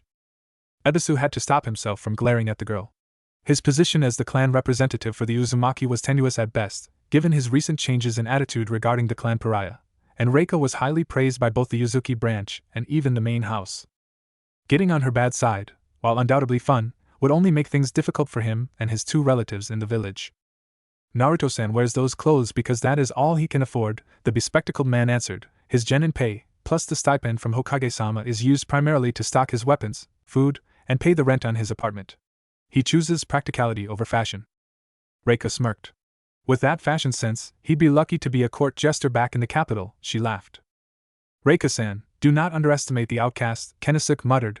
We still do not know what he is truly capable of. Yeah, she muttered. Taro just continued to stare at the back of his elder cousin, Uzumaki Ebisu, while they walked down the hall. You are hiding something, Ebisu, he thought, and I shall find out what. Kakashi, Anko, and the Hokage stared at the mark upon Sasuke's neck with more than a little anger and fear. The Ten no Juin, Anko growled, her killing intent laying an almost oppressive feel to the room. Naruto and Sakura looked worried, while Sasuke glanced over in surprise. You know what this is? He asked. The wildly dressed Kunoichi nodded, her hand moving up to her own shoulder. It's Orochimaru's pride and joy, she explained. It gives the bearer an incredible boost of speed, strength, and chakra. While that happens, however, the seal eats away at your will. If you use it too much, you become his mindless servant. A puppet, with him holding the strings. Sakura gasped, while both Naruto and Sasuke growled. Damn that he be freak. I'm no one's puppet. Not his and not Itachi's. Ma, just calm down you two, Kakashi muttered. Thanks Naruto's efforts, we can contain this now and still let you compete in the exam. Just let Hokage-sama and I do our thing, and we'll have you ready to go. Ano, Kakashi-sensei? Naruto asked, can I talk to you for a moment before you help Sasuke? It's kind of important. The silver-haired jounin glanced at his loudmouth pupil, before nodding. Sure, Naruto, he replied. Anko, would you escort Sakura to some quarters while I speak with the Gaki? Hey.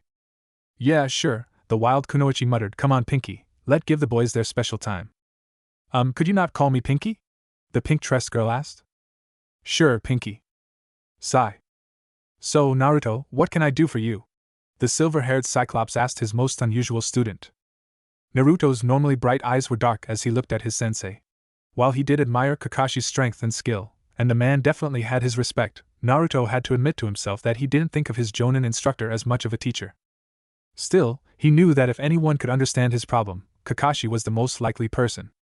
It's about my relatives, the blonde boy replied, practically spitting out the last word. Kakashi had expected this. Given his own feelings regarding family, Naruto's rage was easy to understand. His own father had abandoned him when he committed suicide, leaving him to fight for his own livelihood. It was difficult to admit, but even after Obito's words to him that day, and his own acceptance of his father's legacy, he still had some resentment towards Tsukumo. In his case, however, his father was dead. Naruto's family, they had just left him behind. I ran into them in the forest, Naruto continued. I know it's wrong, but I wanted. You wanted to make them pay for all the pain you've had to feel all these years, Kakashi muttered, placing his hand on the boy's shoulder. Naruto nodded, not trusting his own voice at the moment. While it is true that those three genin are not the ones responsible for what happened to you, it is understandable why you would want them to feel what you felt. But if you're going to say that that makes you no better than the Kyuubi, then shut up right now, the Jonin replied, almost snapping at the short boy. You may have wanted them to feel the same pain you felt, but you didn't hurt them. You kept that legendary temper of yours in check, and that's a sign of how much you've grown as a shinobi. Naruto looked up in shock, and Kakashi continued on that vein. I told you before the first test that I was proud of the three of you, but truth be told, I was proudest of all in you, Naruto. Naruto felt his eyes watering at that. Kakashi-sensei. Now go rest up, and focus on what comes next, the silver-haired man ordered. I'm going to help Hokage-sama seal up Sasuke's curse mark, and then we'll meet up for the next exam. Hi. Thanks, sensei. The energetic blonde replied, before rushing off after Sakura and Anko. Kakashi's uncovered eye lingered on the boy as he vanished down the corridor. Sarutobi walked up behind him, puffing on his long pipe. You didn't tell him, the elderly ninja muttered. No, Kakashi answered, shaking his head. How could I? At this stage, after how far he's come since that night? You think he'll handle it any better when he finds out in 2 days? I don't know. Sarutobi sighed. Well, what's done is done, he said. Now, let's seal up my foolish student's mistake, and prepare for the next round. Haikun will proctor the 3rd stage. Kakashi smiled. Well, at least Naruto will like that. So, you learned nothing from Ebisu? No, he was very tight-lipped about the entire situation, Taro replied, as he and his 2 teammates knelt before their sensei. We did not make contact with Yuzuki Yugo either. We do know that she has helped the outcast in training from time to time, but nothing can account for the rumors we have heard about his supposed strength. I should have known you'd fail at something so simple, Taro-kun, a new voice came from the side. The 3 Uzumaki genin turned to see a young woman leaning against the wall. She was dressed in a simple dark blue jumpsuit with black borders and piping along the seams, and a dark green chunin vest was worn open on her slim shoulders. Her pale blue hair was done up in a side ponytail, and her hatayite was secured around her forehead. Her attractive face bore an unappealing smirk, and her shocking blue eyes seemed to cut into the Uzumaki air. Reika snarled at that. Taro-kun did not fail. She snapped at the other girl. There was no. When I want your opinion, I'll figure it out for myself, Yuzuki, the other girl replied, cutting the purple-haired Kunoichi off in mid-rant. Reika-san, please, do not disrespect the main family, Kenosuke, ever the peacemaker of the group, muttered to the indignant girl. Kannanisama. I do not need your opinion either, Kenosuke-kun, the girl, Uzumaki Kana replied. That is enough from all of you. The sensei snapped, quieting the 4 before Taro could add his own opinion on the matter. It is regrettable that you learned nothing of the boy's skills, but for now it is of little concern. Take rest, and prepare for the next stage. Hi, sensei, the three genin replied, bowing and walking out of the room. I expect better from you, Kana, the sensei spoke up after a lengthy pause. Kana sniffed. Since when is that any different from usual? She replied, standing and walking towards the door. You will show me proper respect, young lady. The blue-haired girl snorted at that. I speak only the truth, she laughed. After all, isn't that how you taught me to act? Okasama? 2 days later. Sarutobi looked over the remaining genin with a critical eye as he explained the purpose for the Chunin exams. His eyes swept over the newly sealed Sasuke with concern, before settling on his orange-clad teammate with equal concern. The boy was glaring at the hauntingly beautiful woman standing next to Kurenai, while her own electric blue eyes seemed to bore both into the blonde genin and himself with equal measure. Make no mistake, the oldest living Kage's voice rang out over the 24 Chunin hopefuls. You are fighting for the pride of your village, and for the pride of your countries.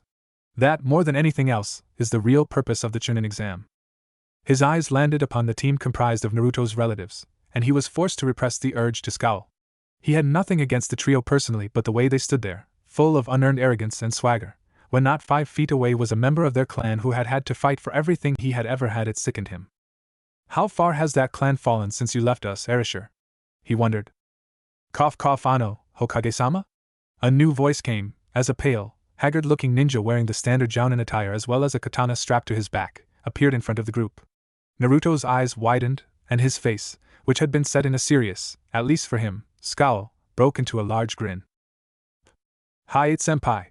He shouted, causing the entire assembly to stare at him. Yugo, who stood behind Sarutobi, smirked beneath her mask, as she noticed the jounin with the dark blue hair to the left scowl at the boy.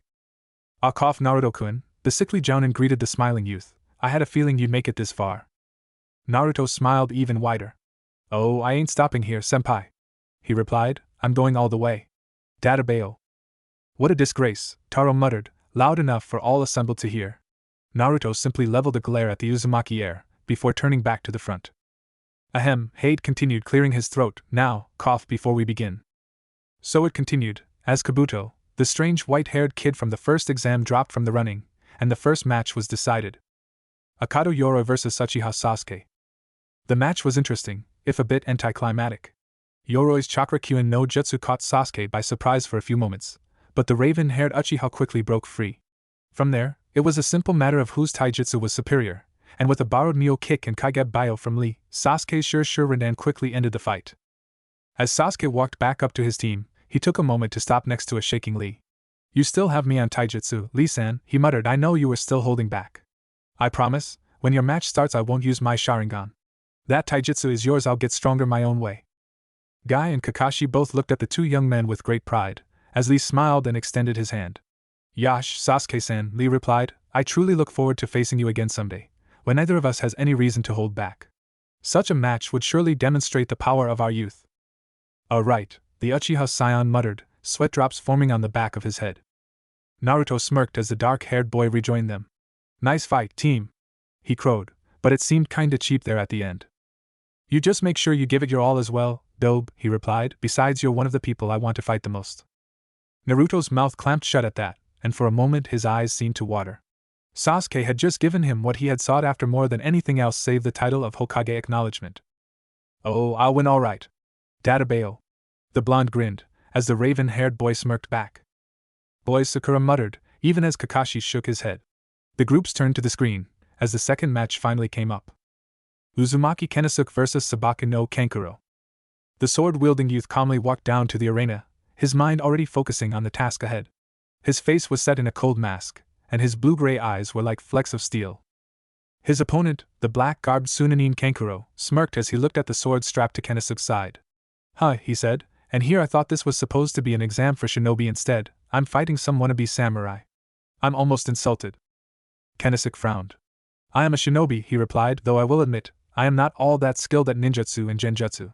As for taijutsu, regrettably, though I am of the main family of the Uzumaki, I am only tolerably proficient in the family style. He drew his sword with a flourish motion, his chakra already flowing through the blade as well as his legs. My true talent is indeed kenjutsu, and that is more than enough for someone like you. Kankuro laughed. So you're a close-range fighter, he chuckled, and you think that's more than enough? Kid, I'm so gonna enjoy this. He slung the wrapped bundle off of his back, dropping it to the ground with a loud thump. You say your taijutsu sucks, huh? Well, let's see just how poor you are. Hate, standing near the Hitsuji statue, frowned. This Kankuro is hiding something, he thought. What's he planning? Kenisuke frowned. If you are choosing to go hand to sword, then you are truly a fool, Sunanin, he muttered. I had heard that the Wind Daimyo had been seeking other villages to perform missions. I see why now if Sunagekyu's nins are so incompetent as to rush into a battle they cannot win. Up in the stands, Naruto was frowning. He doesn't get it, the blonde boy muttered. Sakura and Sasuke were nodding as well. Shikamaru sighed. Mendosuke, he muttered, and here I thought Naruto was the idiot of our age. Ino and Chuji gave their teammate funny looks. What do you mean? Ino asked. This guy may sound like an arrogant jerk, but he does have the advantage if that Suna kid attacks him with bare hands. I don't get it either, Chuji muttered around a mouthful of chips, barbecue at the moment. Just watch, there sensei, Sarutobi-sama replied around his cigarette, and remember your lessons on deception. Cough cough cough. Second match, Hate announced, Sabaku no Kankuro vs Uzumaki Kenisuke Hajime. Kenisuke began spinning his sword in front of himself, the tip of the blade glowing blue as his chakra surged through it. As he spun the blade around, a spiral-like image began to appear. Kankuro frowned. What the heck, he whispered, even as he felt his opponent's chakra surge. Kenisuke's eyes closed as the spiral completed, and he slowly brought the sword down to his right side, both hands now resting on the hilt. The entire blade began to glow blue, and for a few brief seconds that seemed to span an eternity, nothing in the arena moved. Still, the spiral image remained hovering in the air between the two combatants, almost as if it could sustain itself. Suddenly, the spiral flashed out of existence, and Kenisuke's eyes opened. With a sudden burst of chakra, he shot forwards at his opponent, crying out as he did. Kenjutsu Higi, Uzumaki Yaiba no Mai. Sword Art Secret, Dance of the Spiral Blade. There was a series of blue flashes as the blade stabbed forward, following the spiral pattern that had been visible only a few seconds before. Kenisuke's arms were a blur, even as his steel-like eyes flashed with killer intent. With one last stab, Kenisuke performed a spinning slash that launched the Sunanin up and back, landing on the ground behind his package with a heavy thud. The pen may be mightier than the sword, the white-garbed Uzumaki spoke, but the sword will trump the hand any day of the week. He turned to the proctor. I believe that the match is over, sensei. I shall rejoin my team. Heh heh heh heh, came the voice of his opponent. Who says we're done, sword boy? Kenisuke leapt backward, turning his eyes to the bundle on the ground even as it unraveled, revealing the same ninja he had just finished annihilating. How? He muttered before noticing a blue glow around the boy's fingers. He turned to the other Kankuro, noticing it begin to stand, even as bits and pieces of the clothes fell off, revealing a brown-garbed monstrosity with 4 arms and 3 eyes. You can stab him all you want, Kankuro laughed, but that alone won't stop Karasu. I see, the brown-haired boy replied, one of the trademark techniques of Sunagekyo Kagutsu no Jutsu. You are a puppeteer. Kankuro laughed. You really must be green if you couldn't see my deception, he said. Hell, even that annoying orange punk up there saw it before you did. Kenisuke frowned, sparing a glance at Naruto, who was smirking at him. A ninja's first task is to see underneath, the outcast called out to him, but then, I don't expect someone who hasn't done any real missions to understand that. The sword-wielding boy scowled, before leaping away while pulling a small flask from his dogi. Since it seems I will be fighting something unexpected, he spoke, I guess I'll have to act accordingly. I was hoping to save this technique for the finals, oh well, it is not to be. He opened the flask, pouring oil onto his blade.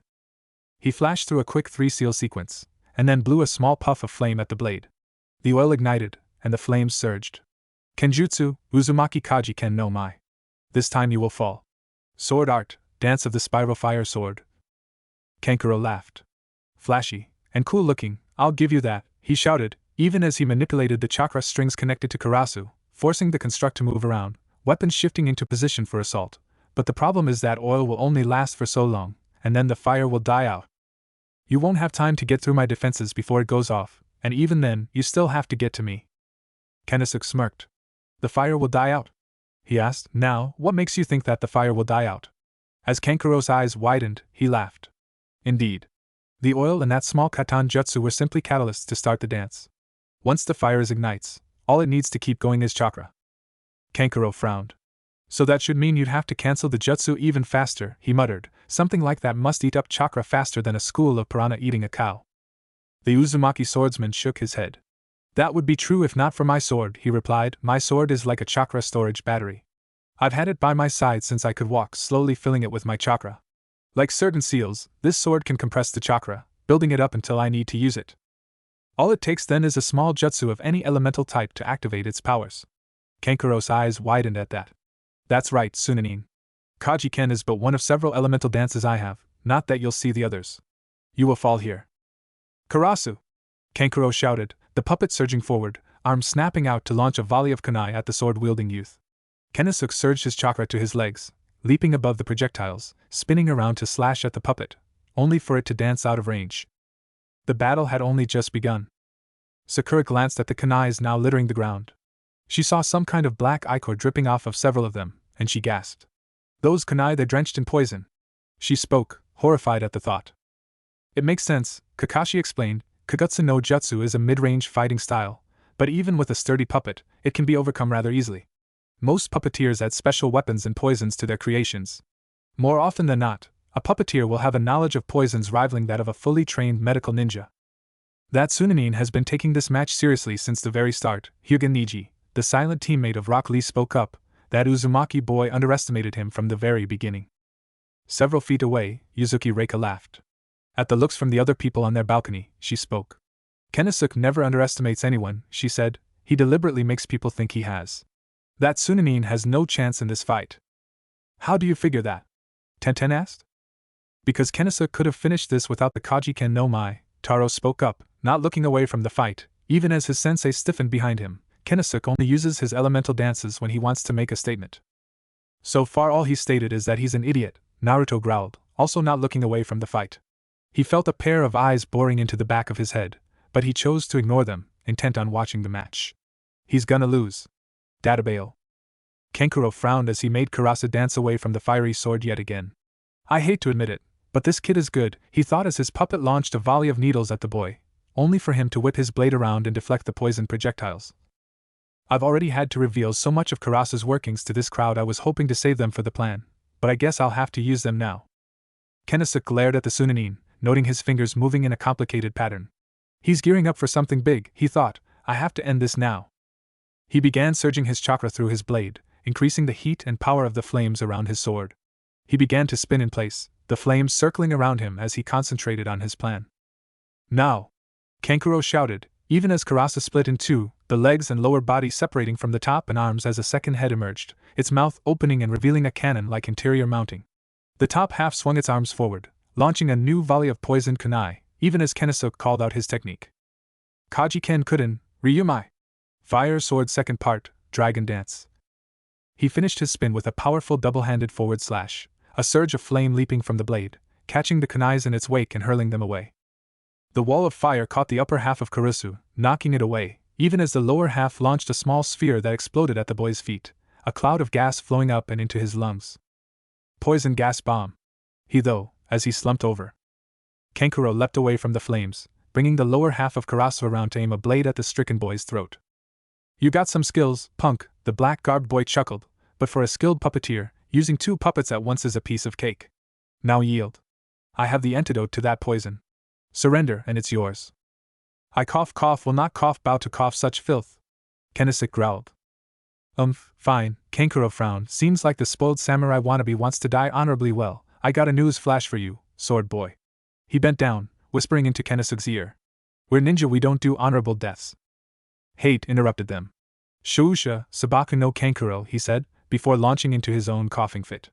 Kankuro-san, please hand cough me the antidote. Kankuro shrugged, before tossing a small packet to the pale jounin.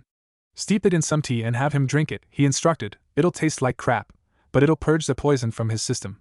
He doesn't deserve the honor of dying by my poisons. He gave the kneeling boy another glare. Idiots who don't know when to quit are usually the first to die on the battlefield. With a few quick motions, he had Karasu reassembled and rewrapped, before he shunshined back to his waiting teammates. Konosuke was lead out by the medics. Reika scowled as her cousin was carried out by the attendees. How? She growled. Konosuke is the best kenjutsu student in all of our clan. Taro frowned at his cousin's outburst. Calm yourself, Reika, he berated the shorter girl. Konosuke made a mistake when judging that Sunanin. As pathetic as that is, he still surpasses many of the others here. He let his gaze fall upon Naruto, as well as the pair of Hyuga present, though they lingered on the girl longer than was necessary. Behind him, Uzumaki Kagura was frowning, but for a different reason. Though her eyes were not upon him at the moment, her thoughts were focused on the orange-clad form of her son. How could they let him become a shinobi? She wondered, as the computer began cycling through names once more. Even if he has skills, what of the beast inside him? To allow him to fight would allow the QB to influence him. Sarutobi, what have you done? After so many years, it was easy to ignore the voice inside her asking what she had done as well. The computer cycled through the names, before finally settling on a new pair. Kinyuta Dosu vs Aburaim Shino. The strange genin from the village of Oto leapt down into the arena, even as his opponent walked down the stairs at a far more sedate pace. Ano, Shino-san, Hinata spoke, do your best. Yeah, kick his ass, Aburaim. Kiba laughed, teammates sweeping the prelims. Now that'd be cool. Shino sighed as he continued into the arena, his eyes staying locked onto his opponent.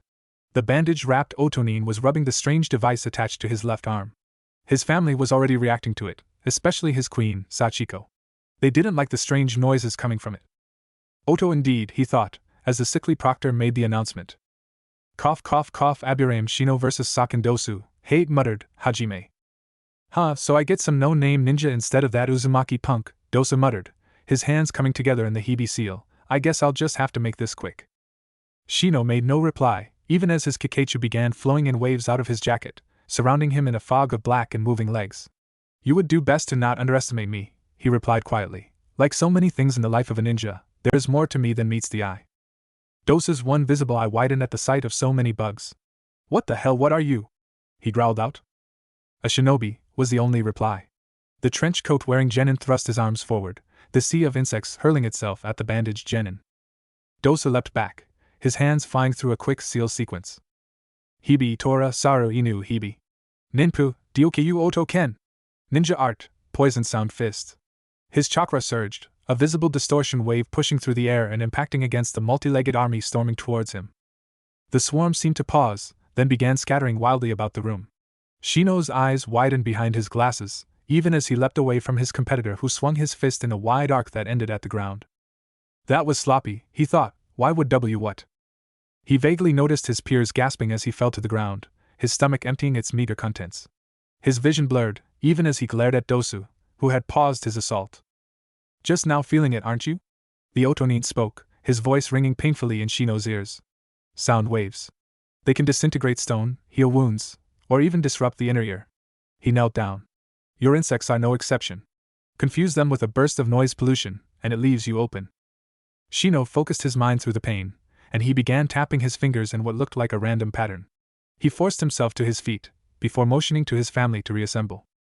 Dosu frowned, before raising his arm and flicking a finger against the metal of his gauntlet.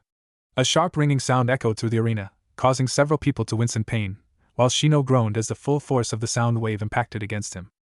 Give it up, punk, Dosu growled. I could have beat you from the very start. He raised his hand again.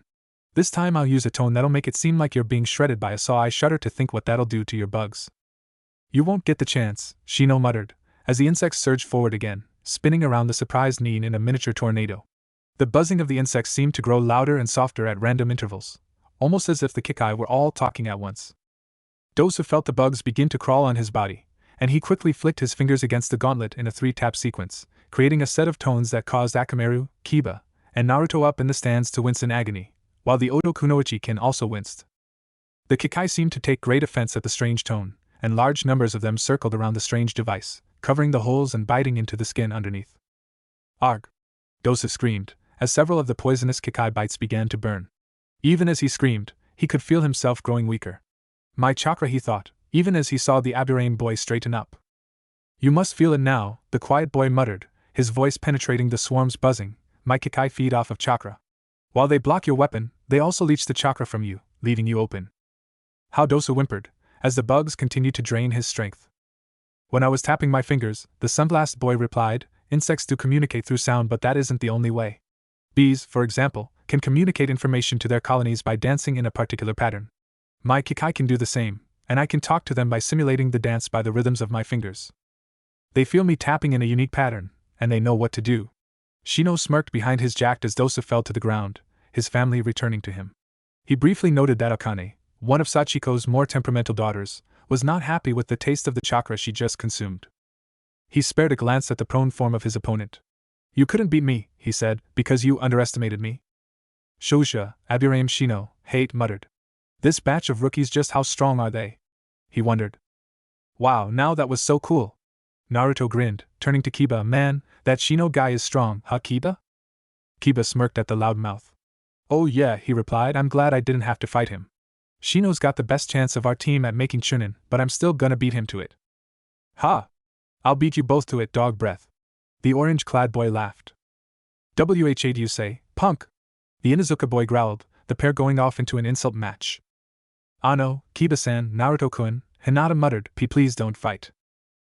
This isn't fighting, Hinata-chan, Naruto grinned, garnering a blush from the Hyuga girl, this is practice. What practice? Kiba muttered, confused, practice for what, you idiot?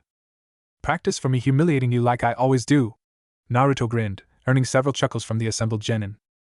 Oh, I'm going to get you for that, you ramen-loving doe. Kiba growled.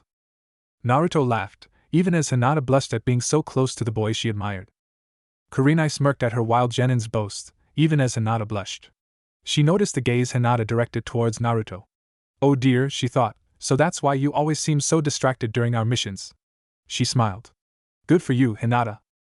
Uzumaki Kagura also noticed the gaze. A Hyuga blushing at him? Her thoughts were interrupted as a new match was determined. Tsuchi-kin vs Sabaka no Tamari. Kin frowned as she stared at the taller Kunoichi. That weapon on her back could be a problem, she thought, even as the proctor started their match. I have to make it through this round. Trying to figure out how to beat me? Tamari asked. I got news for you, whatever sound technique you use, I can beat it. She pulled the black object from behind her back, letting the bottom edge hit the ground. My Daitezen has 3 moons, I'm giving you 2 chances to give up. If I open it to the 3rd moon you will lose. Kin glared at the girl. A futon user, she thought, that means my bells won't work unless I can get them behind her. She slid into a standard IWA taijutsu stance, uncaring of the frowns directed at her from the majority of the Konohanin present. I'll just have to try something different. She leapt into the air, smirking at the Suna girl's confusion.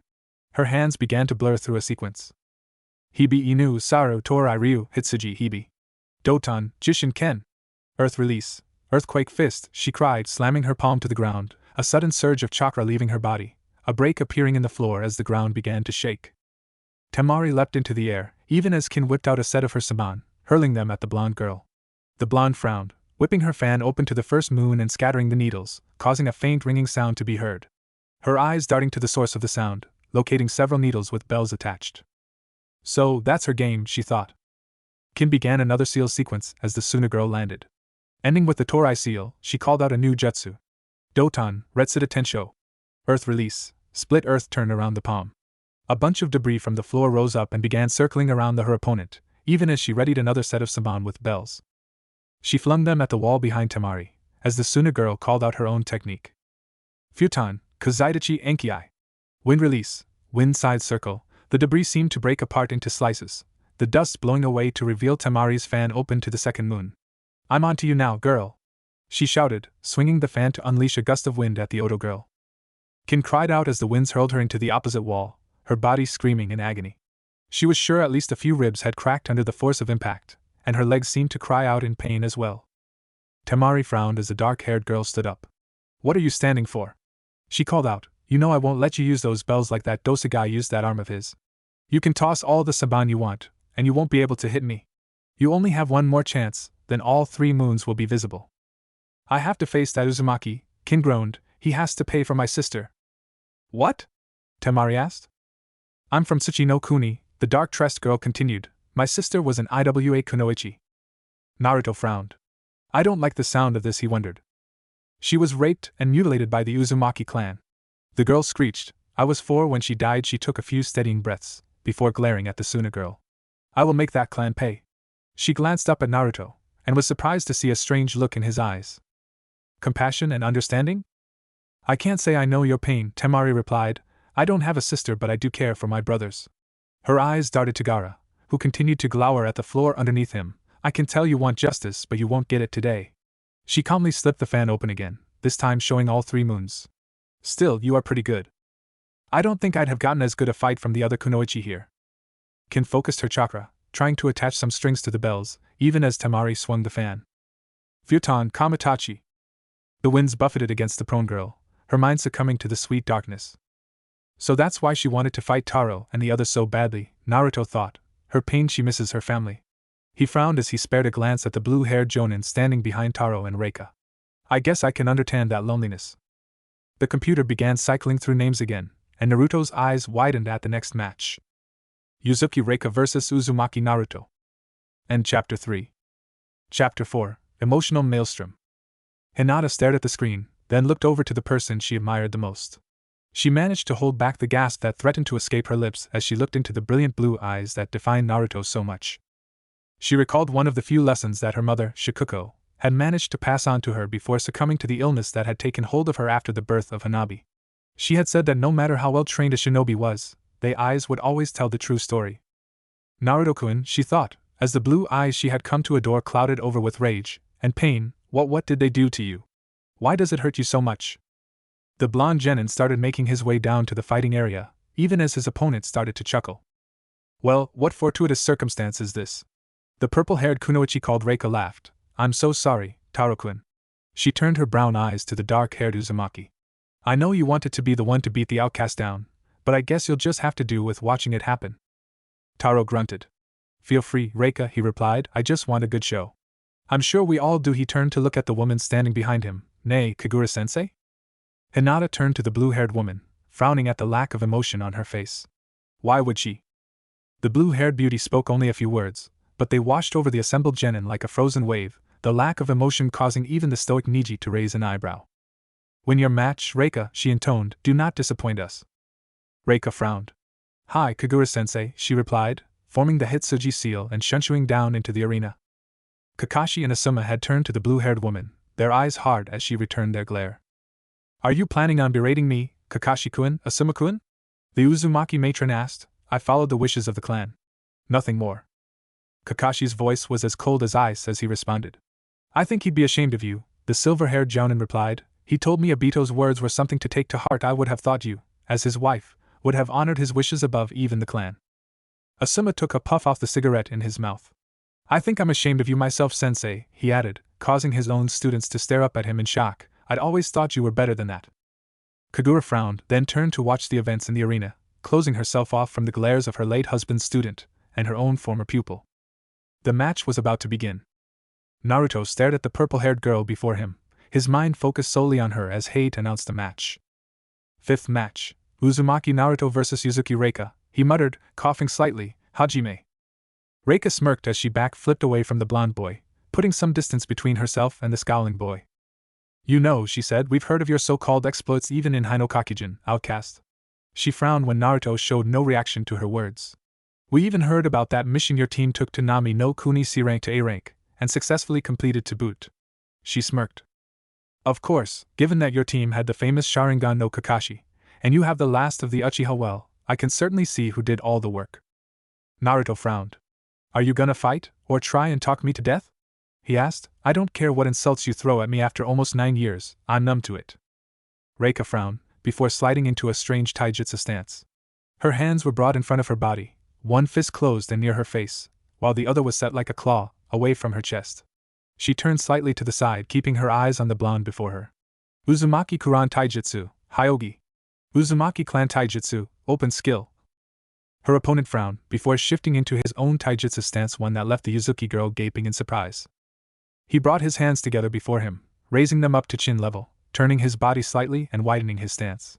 His blue eyes seemed to flash in defiance of the girl, and his face developed a strange smirk.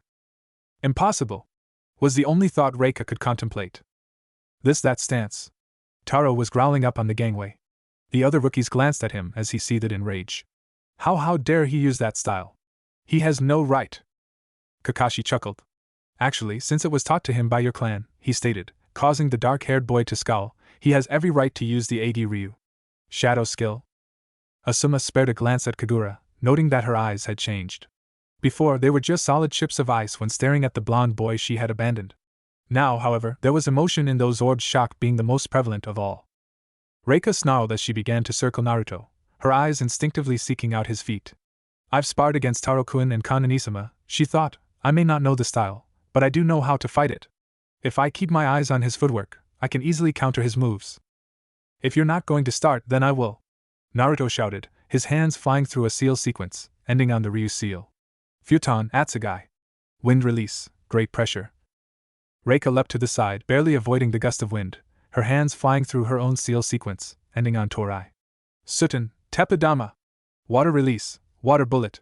She spat forth a mid-sized sphere of water, forcing Naruto to backflip away. Reika rushed forward, grabbing one of Naruto's outstretched arms and, with a pivot on her left foot, sent the orange-clad genin hurling towards the western wall. She followed with another seal sequence, this one ending with Ryu. Futon, Renkuden. Wind release, drilling air bullet, a burst of howling wind shot from her hands, impacting against the blonde boy and further propelling him into the wall. His impact was announced with a large boom, and a deep impression in the wall. Naruto! Sakura cried out, as the rookies gasped at their friend's hard impact. Naruto-kun, Hinata whimpered, her hands clasped together as if in prayer for her crush. Kakashi, Guy, Kurenai, and Asuma collectively winced at the force of the impact. Kurenai was the first to make a comment. First she used Tepidama, then switched easily to Renkuden, she muttered. Both of those techniques require a good deal of control, yet she used them so quickly. Taro laughed. And now you can see her real power, he muttered, causing the group to glare at him. Reika is a prodigy of the Hyogi style of the Uzumaki Ryu, but she knows a ninja can't function on taijutsu alone. He ignored the glare sent his way by the boy with the overly large eyebrows and horrendous haircut and fashion sense. Reika has incredible control and stamina, but she doesn't believe in wasting chakra.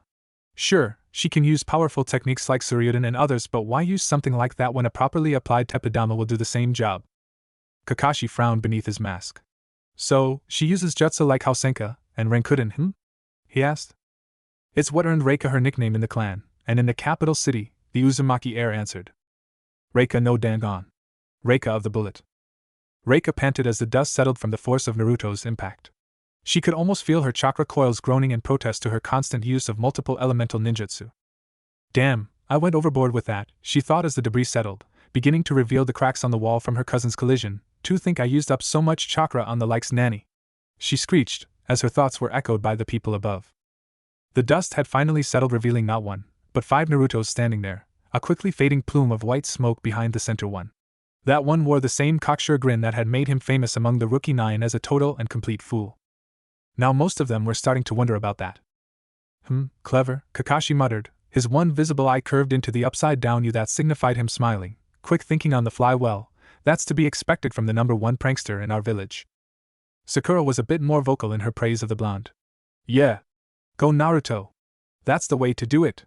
Sasuke, standing next to her, merely smirked, even if he was deeply impressed with his teammate. Ino was gaping in shock at the sight, as were Chuji and Shikamaru. What, but how? He should be a pancake right now. Ino was stuttering. Shikamaru, just how strong do you think Naruto's become since he learned that jutsu? Chuji asked, munching on his chips at breakneck, or maybe break-tooth, speed. Strong enough to be Mendosuke, Shikamaru replied, sighing as Ino continued to screech. Man, what a drag.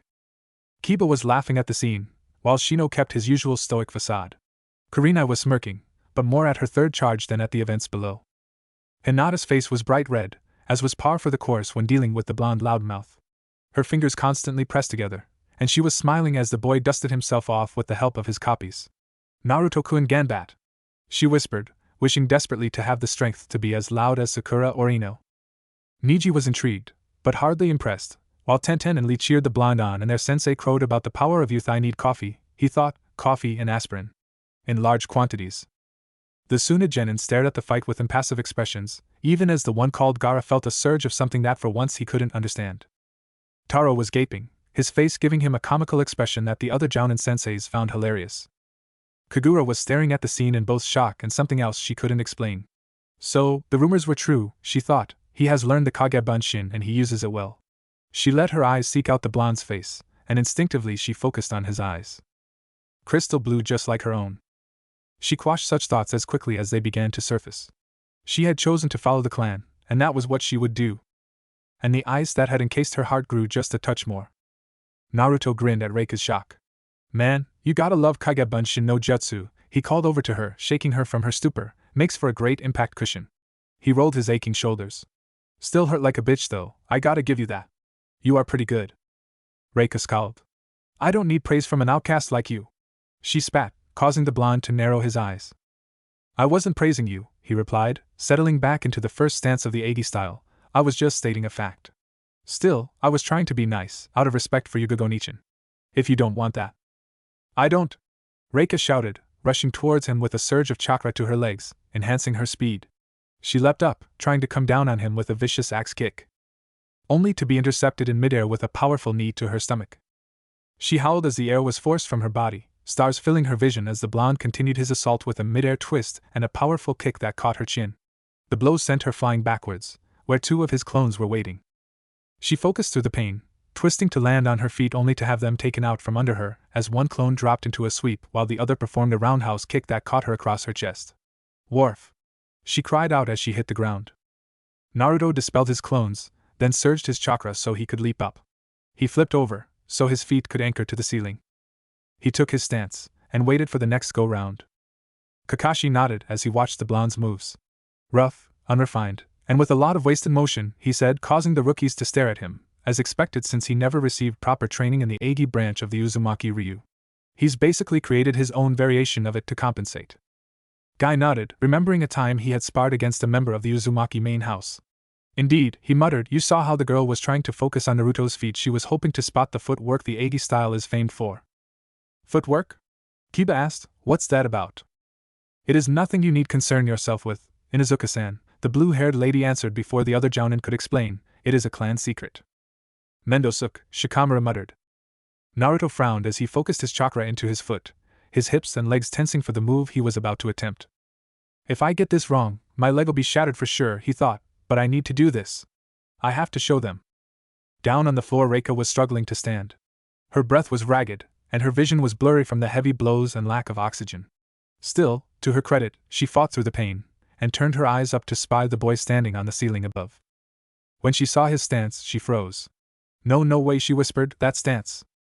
In the balconies above, Taro and Kagura were also shocked, though Kagura hid it far better.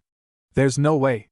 Taro cried, I didn't even learn that till I was 10 and I've received instruction from the best. Kakashi and Asuma were both throwing at Naruto's position, while Kurenai was confused. Asuma, what's going on?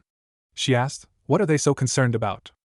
That stance signifies one of the Uzumaki Ryu's special techniques, Asuma explained, taking a puff from his cigarette, before turning to the genin. Watch closely, all of you, this is something you'd regret missing. Naruto ignored the comments, as he crouched, then launched himself at the girl below him, crying out as he did so. For a moment, it seemed as if chakra was flickering about his legs, like flame, as he dropped towards his target. Reika acted on pure instinct as she twisted to the side, trying to avoid the almost subsonic blow. She was mostly successful, as the extended leg of her opponent did miss her body. Her pants, on the other hand, were not so fortunate. The material shredded from its brief contact with the descending appendage, and the rest was torn asunder from the air pressure change, even as she was launched away from the force of the impact.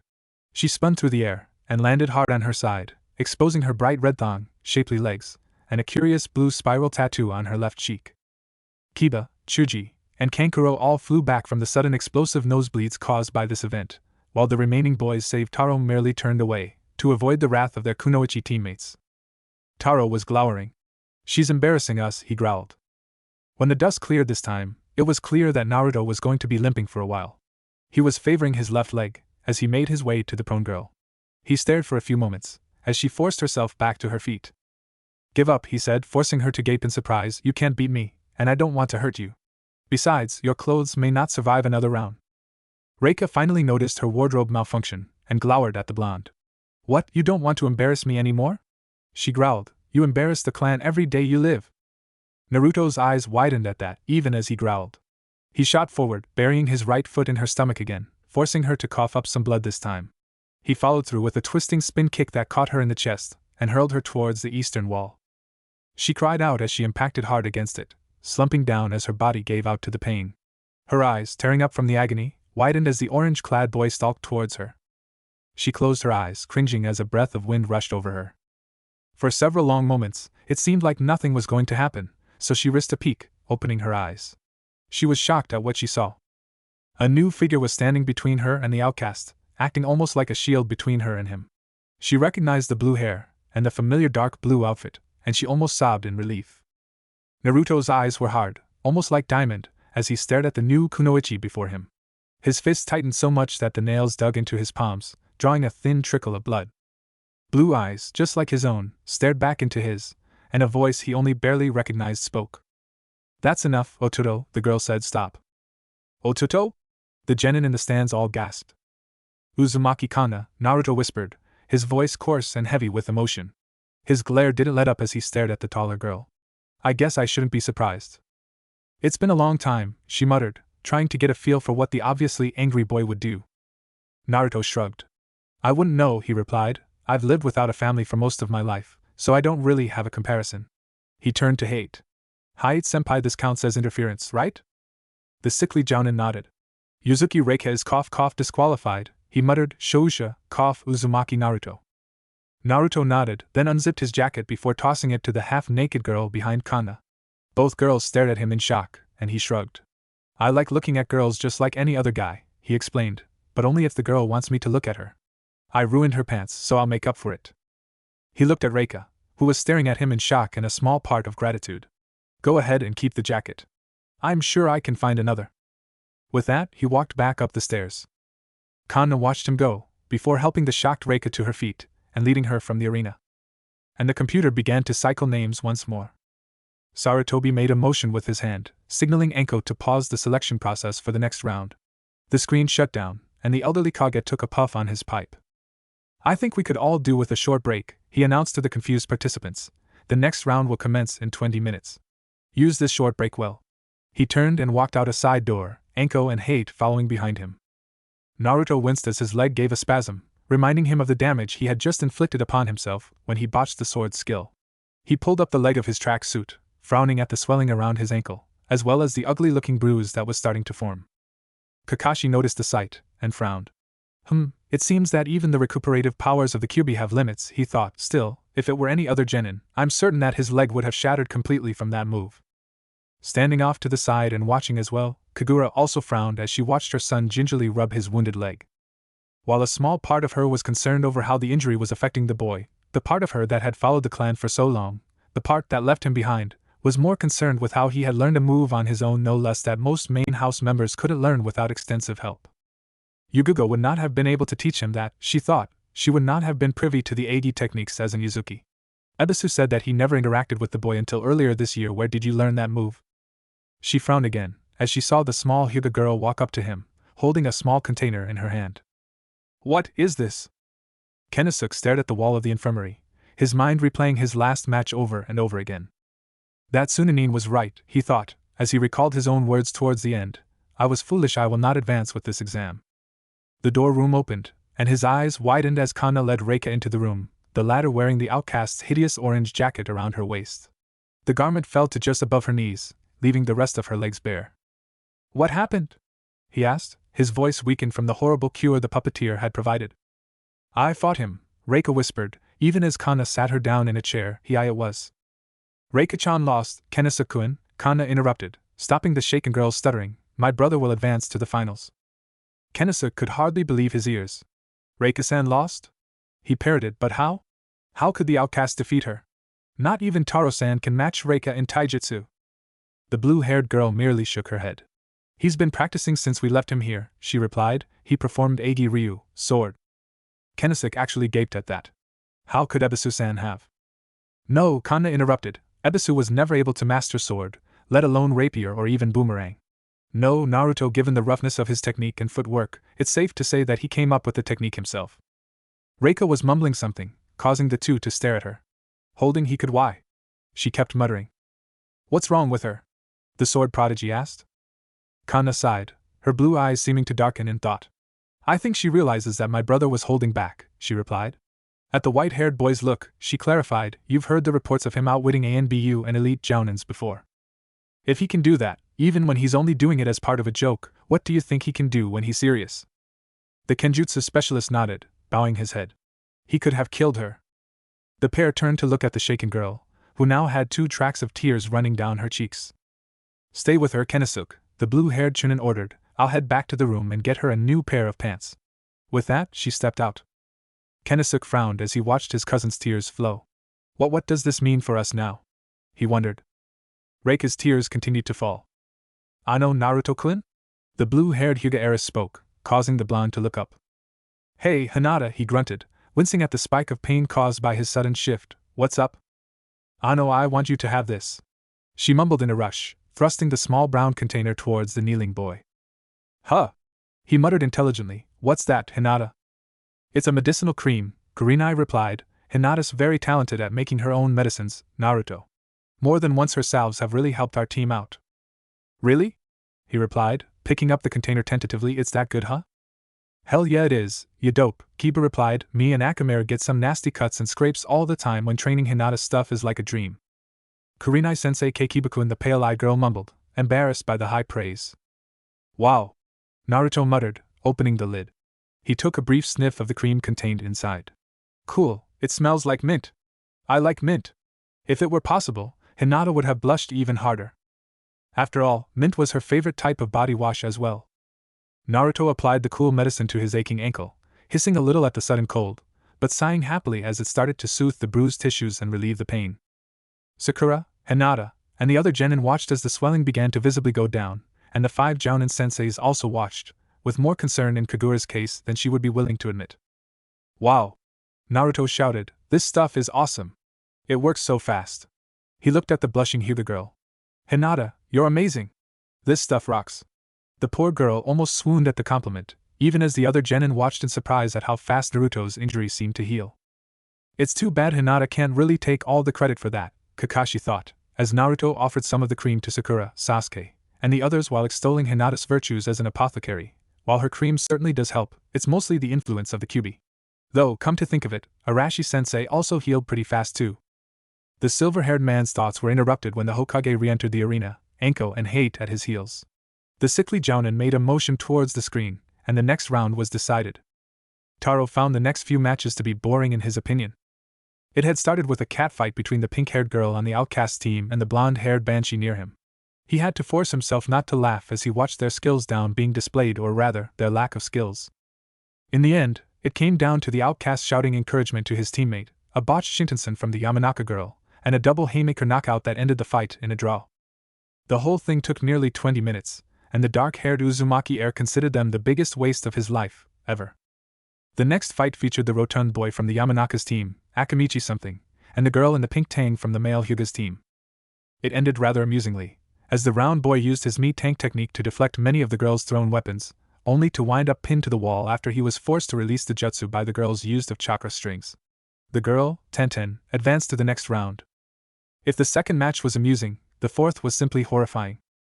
The red-haired boy from Suna, the last of their genin to compete, decimated the remaining member of the dropouts team. It was all everybody, even the Jounins, could do not to throw up when the sands crushed the boy, severing one of his elongated arms from the rest of the body. It flopped on the ground like a wet noodle, twitching for a few moments before finally going still. The third match was between the boy with the horrendous bowl cut and green outfit, and the Inuzuka boy. It was actually more intense than anybody had guessed it would be, even if it ended oddly.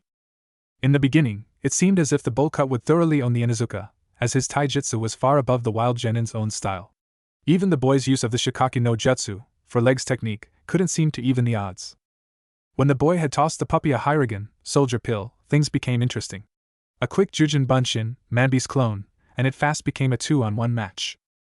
It seemed clear that, while the boy, Lee, was a genius at hand-to-hand combat, the wild, yet synchronous motions of the two had him confused. Indeed, the match seemed over when the boy hit him with the famed drilling fang technique of his clan, the Gutsuga. Then the green-clad genin dropped his weights. Taro was sure that it had to be some kind of genjutsu. It seemed absolutely impossible that any boy, especially one that from what he overheard the pink-haired girl and the strange man with the giant eyebrows say couldn't use his chakra properly, to carry such insane amounts of weight.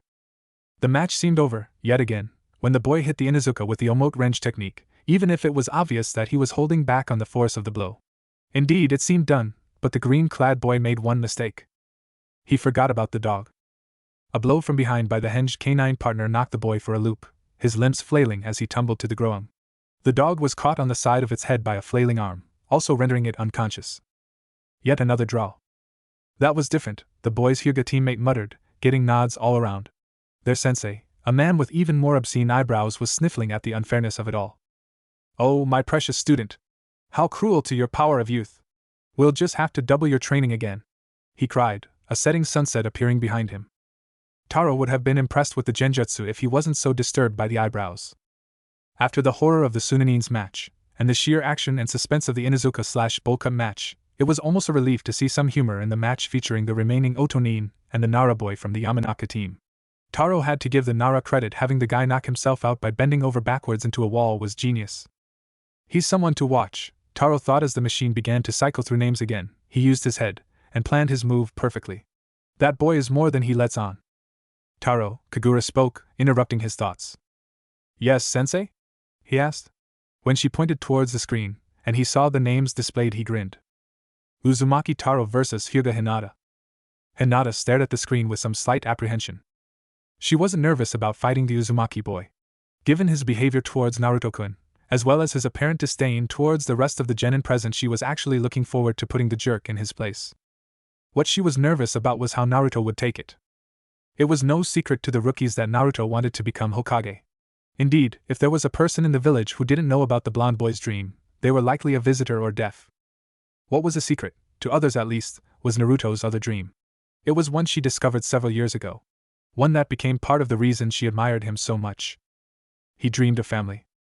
She had watched Naruto stare after other kids as they were picked up and dropped off from the academy by their parents and siblings, and she had seen the longing in his eyes.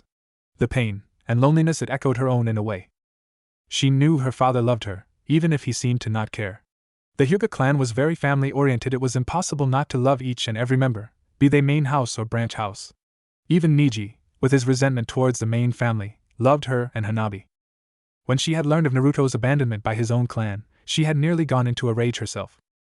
She had seen the anger in Naruto's eyes as he was confronted by his sister during his bout. While the others had thought that he was apathetic towards her, Hinata, and Niji, she was certain, had seen the pain in his beautiful blue eyes.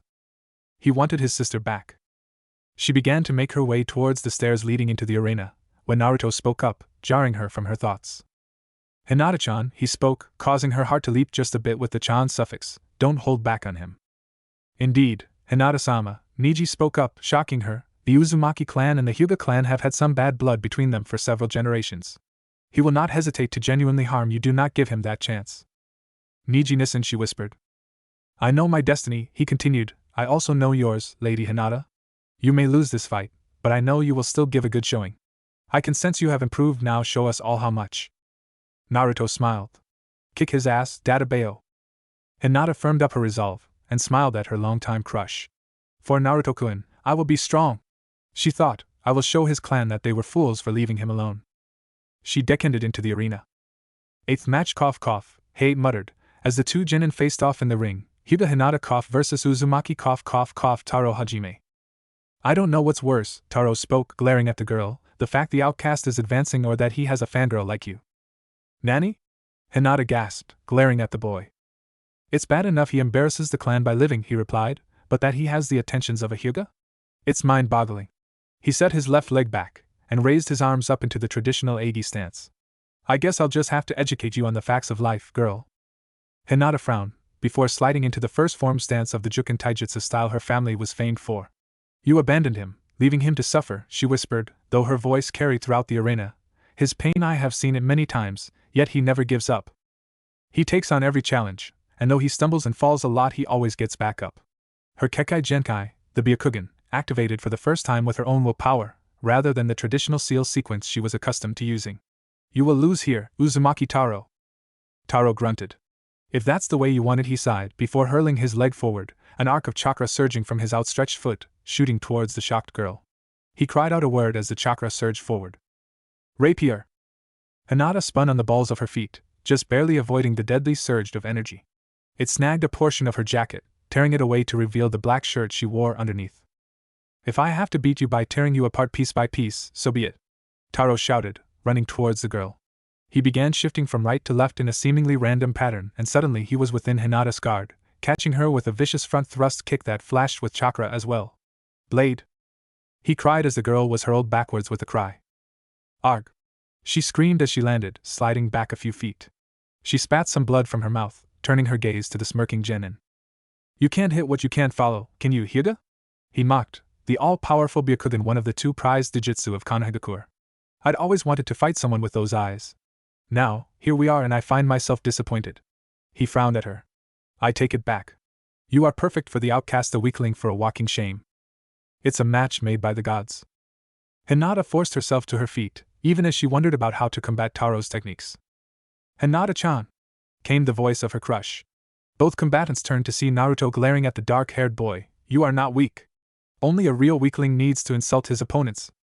You stay out of this, outcast. Taro growled out, I'll settle you later. Hinata, watch his feet. Naruto shouted out, don't follow the eyes. Follow the footwork. Hinata's head snapped up as she recalled Kakashi-sensei and Asuma-sensei mentioning something about that. Her Byakugan reactivated, and she turned to her opponent. I care nothing for your words, she muttered. Let your skills talk for you and mine shall do the same.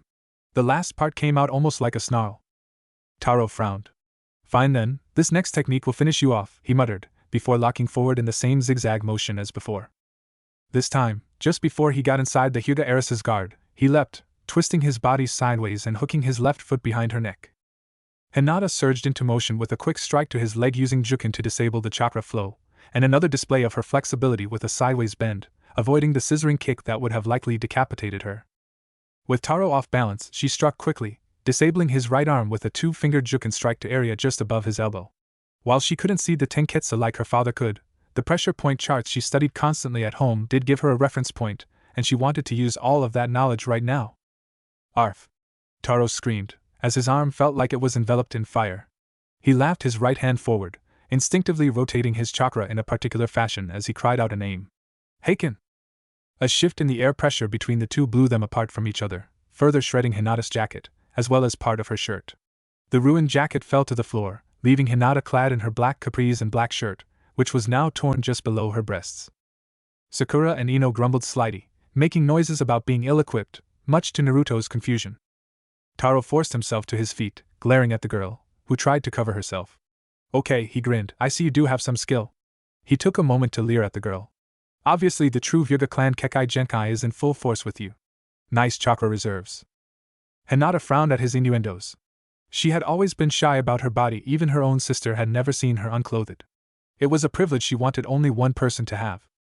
Taro could still move his hand, so he quickly ran through a seal sequence, ending on Ryu.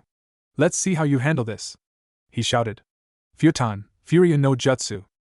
A rush of air, vaguely resembling a dragon, surged forward, striking the shocked girl, hurling her into a wall and shredding her shirt completely, leaving her torso bare. Her capris also developed tears, nearly shredding off her as well. You were good to evade my boomerang, Taro muttered, walking up to the prone girl, and delivering a swift kick to her stomach, but you're still weak. He placed his foot on top of her left breast, pressing down and causing the broken girl to whimper. The Hyuga will always be inferior to the Uzumaki. You would bow to our outcast? That just proves it. Enough. The sickly Jounin Hate shouted, appearing between the boy and Hinata, separating them. Shousha, Uzumaki Taro. You won, now back off. Kurenai Shun shined into the ring, as Naruto, Shino, and Sakura followed. Naruto was already whipping off his black undershirt, using it to cover the groaning Hinata. You went too far, he growled as the others helped Hinata to her feet so she could also glare at the boy. There is no such thing as too far in combat, outcast, Taro replied, a ninja fights to win. Konosuke may not have understood that, but I certainly do. Taro, that is enough, Kagura muttered, appearing behind him, returned to the gangway.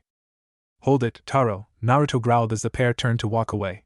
They looked at him, as he bent down, running his hand through some of Hinata's spilled blood. He made a fist, and pointed it at the boy, whose eyebrow had arced up in curiosity. When we face off, I am going to break you. End Chapter 4. Chapter 5, The Storm Sensei. Kurenai lead the shaken form of Hinata out of the arena, her arms draped protectively around her student. Naruto watched them leave, his demeanor tense as he moved towards the stairs. Naruto-kun, you may remain down here, Sarutobi called, his own brown eyes glaring at the smug form of Uzumaki Taro, who had merely smirked at the blonde Jinchuriki's declaration. The preliminaries are over, so it's time to explain the final test. Naruto nodded, walking forward as the rest of the remaining genin assembled. Sasuke stood next to him, frowning at his cousin. I think I'm beginning to understand why you don't like them, Dobe, the Uchiha boy muttered as the Hokage and the three proctors walked forward. Naruto merely grunted in response. Now that we have narrowed the field down, Sarutobi spoke up, catching the attention of the 10 remaining Chunin hopefuls, your final exam will be just like this one.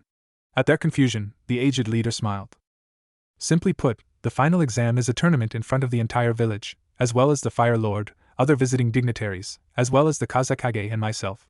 He motioned to Anko, who walked forward carrying a box. Now, Anko-san will have you draw a number from this box. This will allow us to determine which match you're going to fight in, she smirked, sorry, But there's no trading of numbers, and no repicks. You get what you get. She stopped in front of Naruto. Since you seem so eager, Gakai, she chuckled, even as he gave her a dark look, why don't you draw first? The orange-clad boy nodded, reaching into the box and shuffling the papers inside around a few times before pulling a slip from the container. Anko nodded, the proc down the line. Hey, Hokage-sama?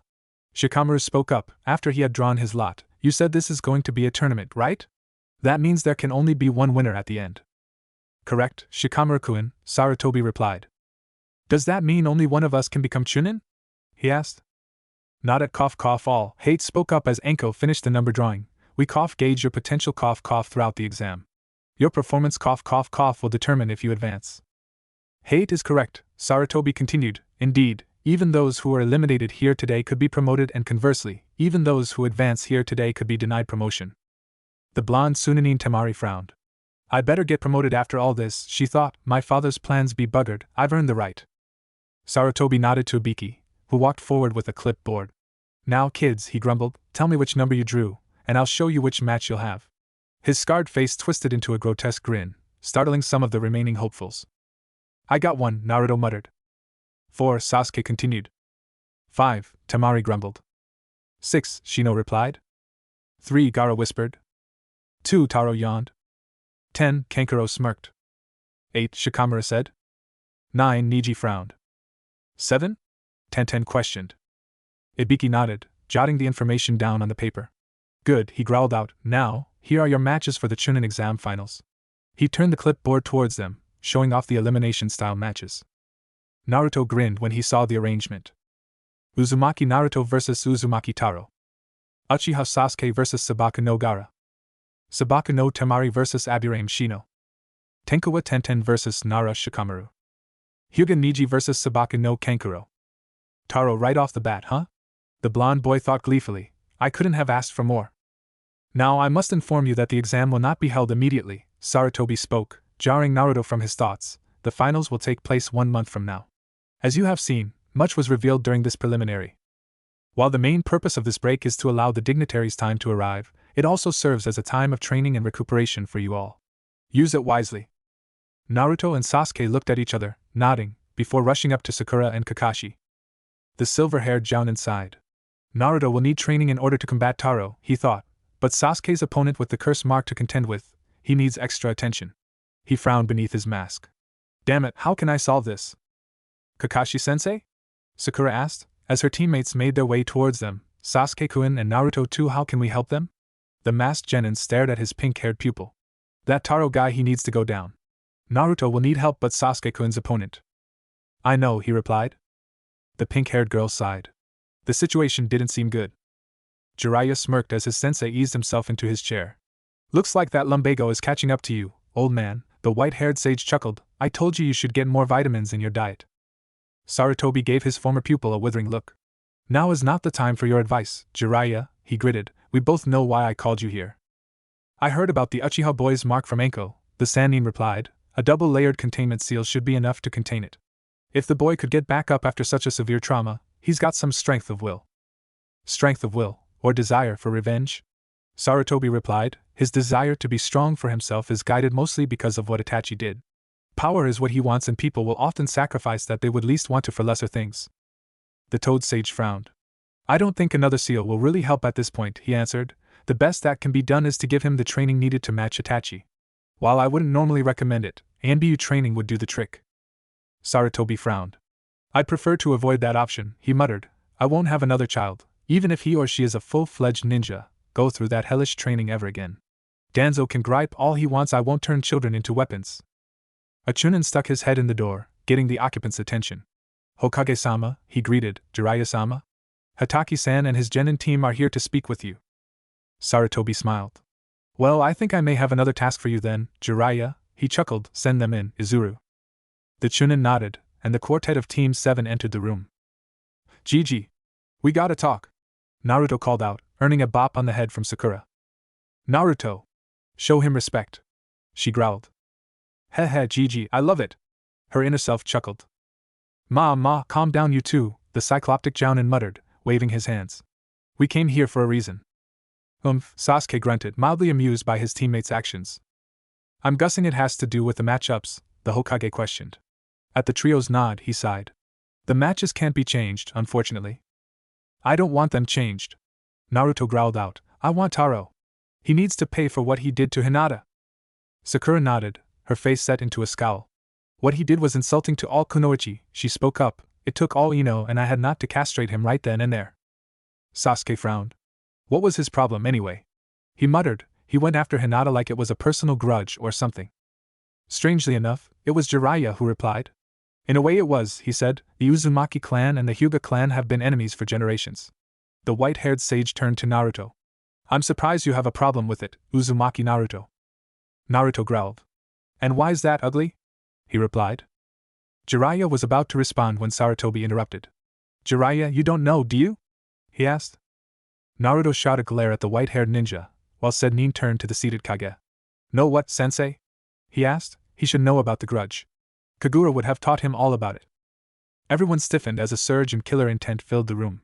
Jiraiya shot a glance at the blonde, frowning as he saw the boy struggling with his chakra. Naruto, calm down, Kakashi muttered, putting a comforting hand on the blonde's shoulder. Sakura glared at the white-haired man. You're Jiraiya of the Densetsu no Sannin, aren't you? She asked. At the man's nod, she continued, shouldn't you know almost everything that goes on in this village? You must have heard about Naruto being left behind 8 years ago. Jiraiya's jaw dropped. What did you say, young lady? He asked, his voice deadly quiet. They abandoned me, Naruto spoke up, even as Kakashi and Sasuke both tried to calm him down. The entire clan took off to the capital, leaving me here to rot. I'm basically a ronin, I don't have a clan. Jiraiya felt his heart break a small bit at the bitter acceptance in the boy's tone. At the same time, he couldn't seem to wrap his mind around the idea that Kagura would abandon her child. He turned a glare to Sarutobi. Why wasn't I told, old man? He muttered. You are still technically a member of the Yuzuki branch of the Uzumaki clan, Jiraiya, Sarutobi replied. I can't bypass clan laws, and the laws state that only the Uzumaki can inform the Yuzuki of such news. My powers as Hokage, despite being the military leader of our country, do not extend into the civilian realm. If they did, I would have abolished the caged bird seal on the branch house of the Hyuga. The Toad Sannin frowned again, before turning to Kakashi. I needed to see the boy anyway, he thought maybe this will work out after all. Kakashi, what did you come here for to start with anyway? He asked. We know something is off about Sabaku no Gara, he replied. Sasuke needs special training to properly handle this match, but I don't want to abandon my other 2 students. Sakura might not be going into the finals, but she needs training nevertheless, and Naruto is going up against Uzumaki Taro. Jiraiya smirked. That arrogant little twerp? He muttered. He may be arrogant, but he has the skills to back them up, Sakura growled, those moves he used. Uzumaki Ryu Kasapo, Jiraiya muttered, it's traditionally split into 2 branches, Hyogi, or open skills, and Agi, or shadow skills. It was developed a few generations back to combat the Hyuga Juku and they were pissed when we basically made one of their techniques our own. Sasuke grunted. That Heiken punch, he muttered, he used it to counter Hinata-san's offensive and to rip her clothes off. Jiraiya frowned. What did he do? Naruto growled. He insulted her, shredded her clothes, he replied. Then, after kicking her while she was down, he put his foot on her chest. Jiraiya spat on the floor. That punk, he said, the anger in his voice obvious. For a clan heir, he certainly doesn't get the political hornet's nest he just stirred up. He shook his head. Anyway, back to the what you needed, Kakashi. The Jounin grunted. For your kunoichi here? Send her to Anko or Yugo-chan, the Sannin ordered, better yet, both. Yugo for genjutsu and taijutsu, and Anko for weapons and special training. Sakura did not like the sound of special training. She especially didn't like the idea of her trainer being a woman who scared even Naruto. Sakura-chan, don't worry, Naruto smiled, even if that creepy examiner lady is there, Yugo-nichin is really cool. You'll get super strong with her. That was enough to firm the pink-haired girl's resolve. Okay, she replied. Kakashi smiled. Maybe Anko-chan can teach her about those special poisons she has, he thought, barely keeping the giggle inside. Now, Kakashi, Jiraiya continued, what were you planning on teaching the Uchiha here? Sasuke did not like being discussed like he was an object. Well, speed for sure, Kakashi replied, his Sharingan needs some fine-tuning as well. As for how to beat that Gaara kid? Well, there's probably only one way. Jiraiya frowned. The Chidori? At Kakashi's nod, he sighed, then turned to Sasuke. Alright, punk, he grumbled, while Sasuke growled at the insult, listen up. Kakashi is going to teach you a jutsu that by all rights no genin should ever learn. It's powerful, and given what my old teammate put on your neck, exactly the kind of thing he'd want you to learn. Sasuke's arm shot up to his shoulder. Yeah, Orochimaru would love for you to learn that, the Sannin continued, so listen up. Even if you learn that jutsu, you won't be a match for Itachi. Who's Itachi? Sakura and Naruto both wondered, while Sasuke growled. You need a few more years before you can hope to match him, the sage went on, especially if the rumors I've been hearing are true, but that's for another time. Naruto was hopping up and down, partially in anger and partially in nervousness. So what about me then? He asked. I need training too. That's where I'll come in, the white-haired man grinned, Yuzuki Jiraiya, member of the Sannin, and your new sensei. If there was one place that Hinata could honestly say she hated, it was this room. If there was one group of people she could honestly hate, it would be this group. The Hyuga Council of Elders stared at her from their raised dais in the central hall of the clan complex. The group of 4 main house members and one branch looked at her with impassive eyes. Hinata knew what they truly thought though. Explain to us, please, Hinata-sama, the branch house member, Ikaru, muttered, why was it that you lost to the Uzumaki heir? Hinata barely kept her face neutral at the callous question. Though the medical corps had treated the bruise, she could still feel the phantom ache in her breast. It was one thing to be humiliated by having her clothes destroyed in public. The academy courses on kunoichi combat had somewhat prepared her for it, even if it was a jarring experience. Having had his foot pressing down on her was both painful and degrading. I see can offer no excuse, Ikaru-san, she muttered, keeping her eyes on the floor. Off to the side of the room, her sister Hanabi stood with her father. Hinata wondered if her sibling understood just how angry the elders were, and if she was enjoying the thought of her elder sister getting punished.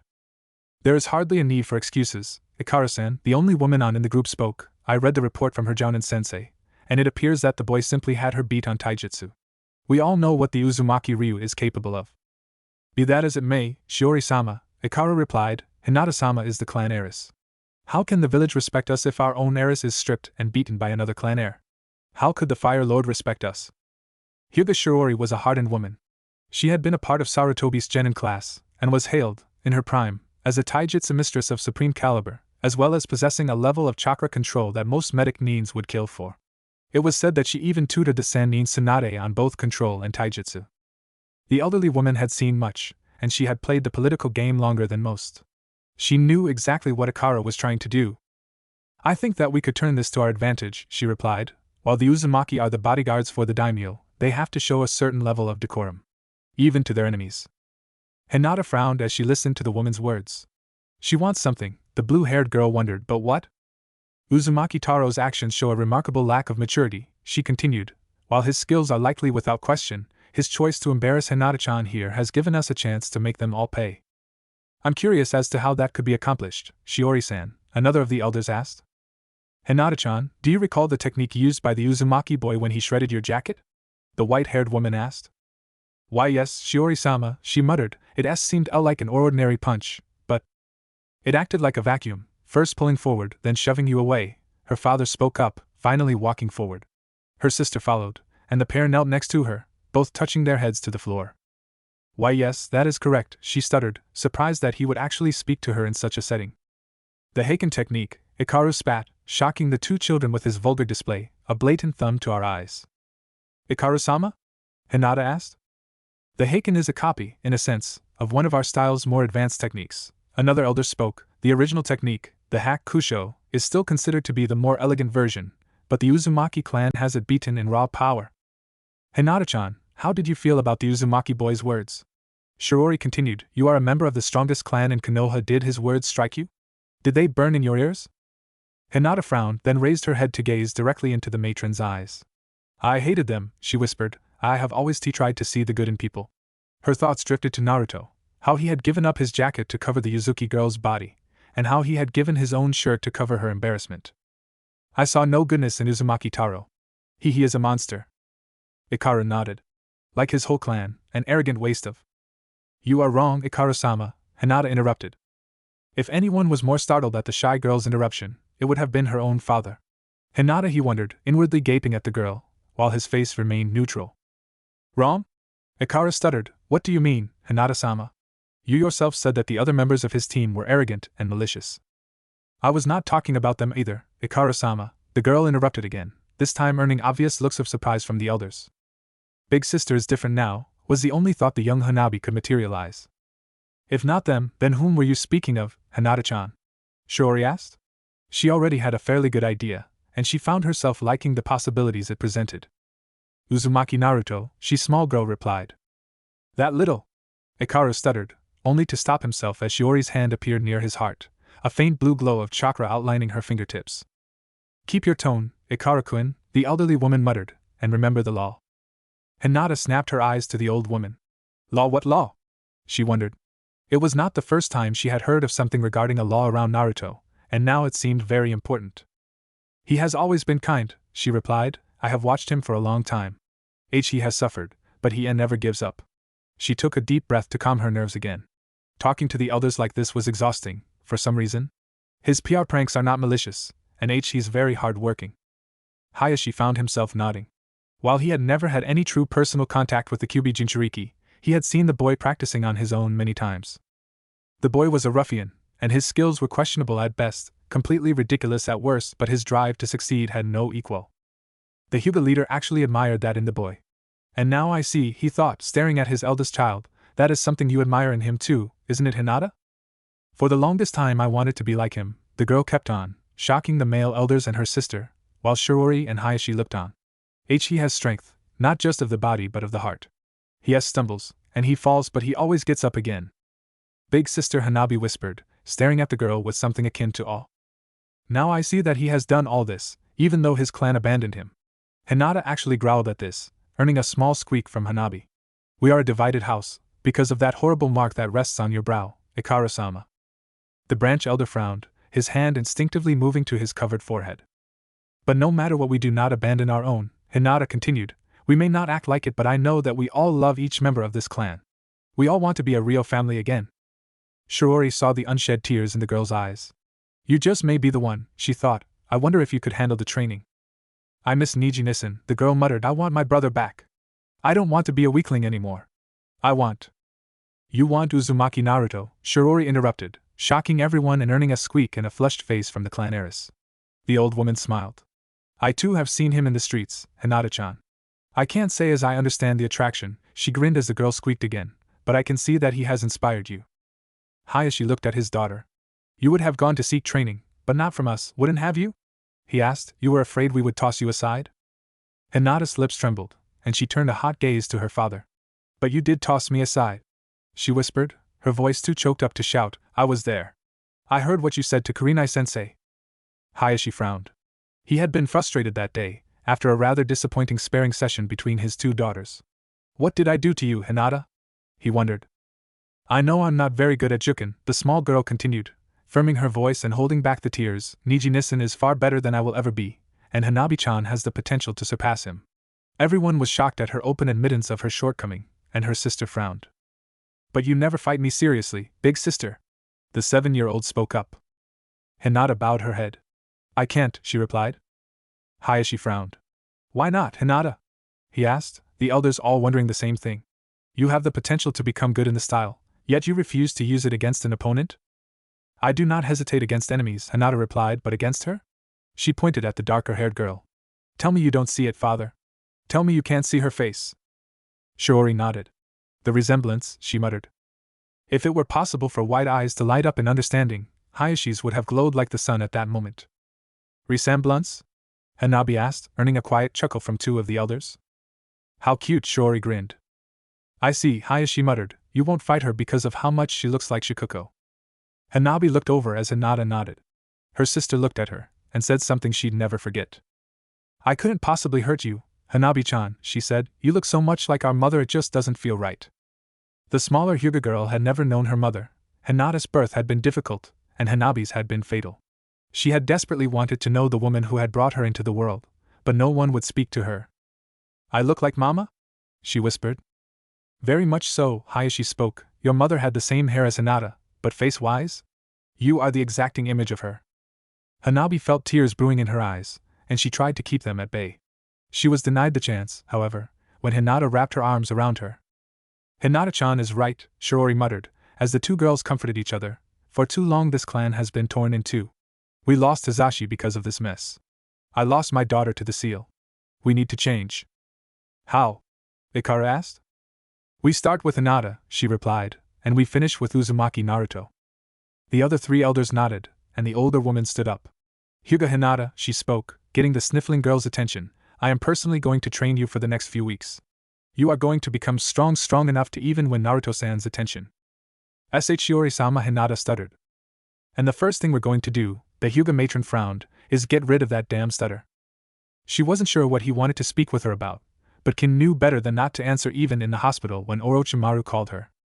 It was a complex jutsu, but one that all shinobi of Otogekyo were required to learn. Her hands moved quickly into the seal sequence, her chakra flowing as the seals molded it. Inu, Saru, Ryu, Torai, Hibi, Tora, Hibi. Ninpu, Enkaku Odo, Haido Shirizu Dengen. 1. The jutsu worked two ways. It muted all sound around and from the user, attuning the person's voice to another's chakra signature, while at the same time, it attuned the user's ears to the other person's voice, amplifying their sensitivity so the other voice could be heard even over great distance. It was an excellent spying technique and an horrible torture technique as well.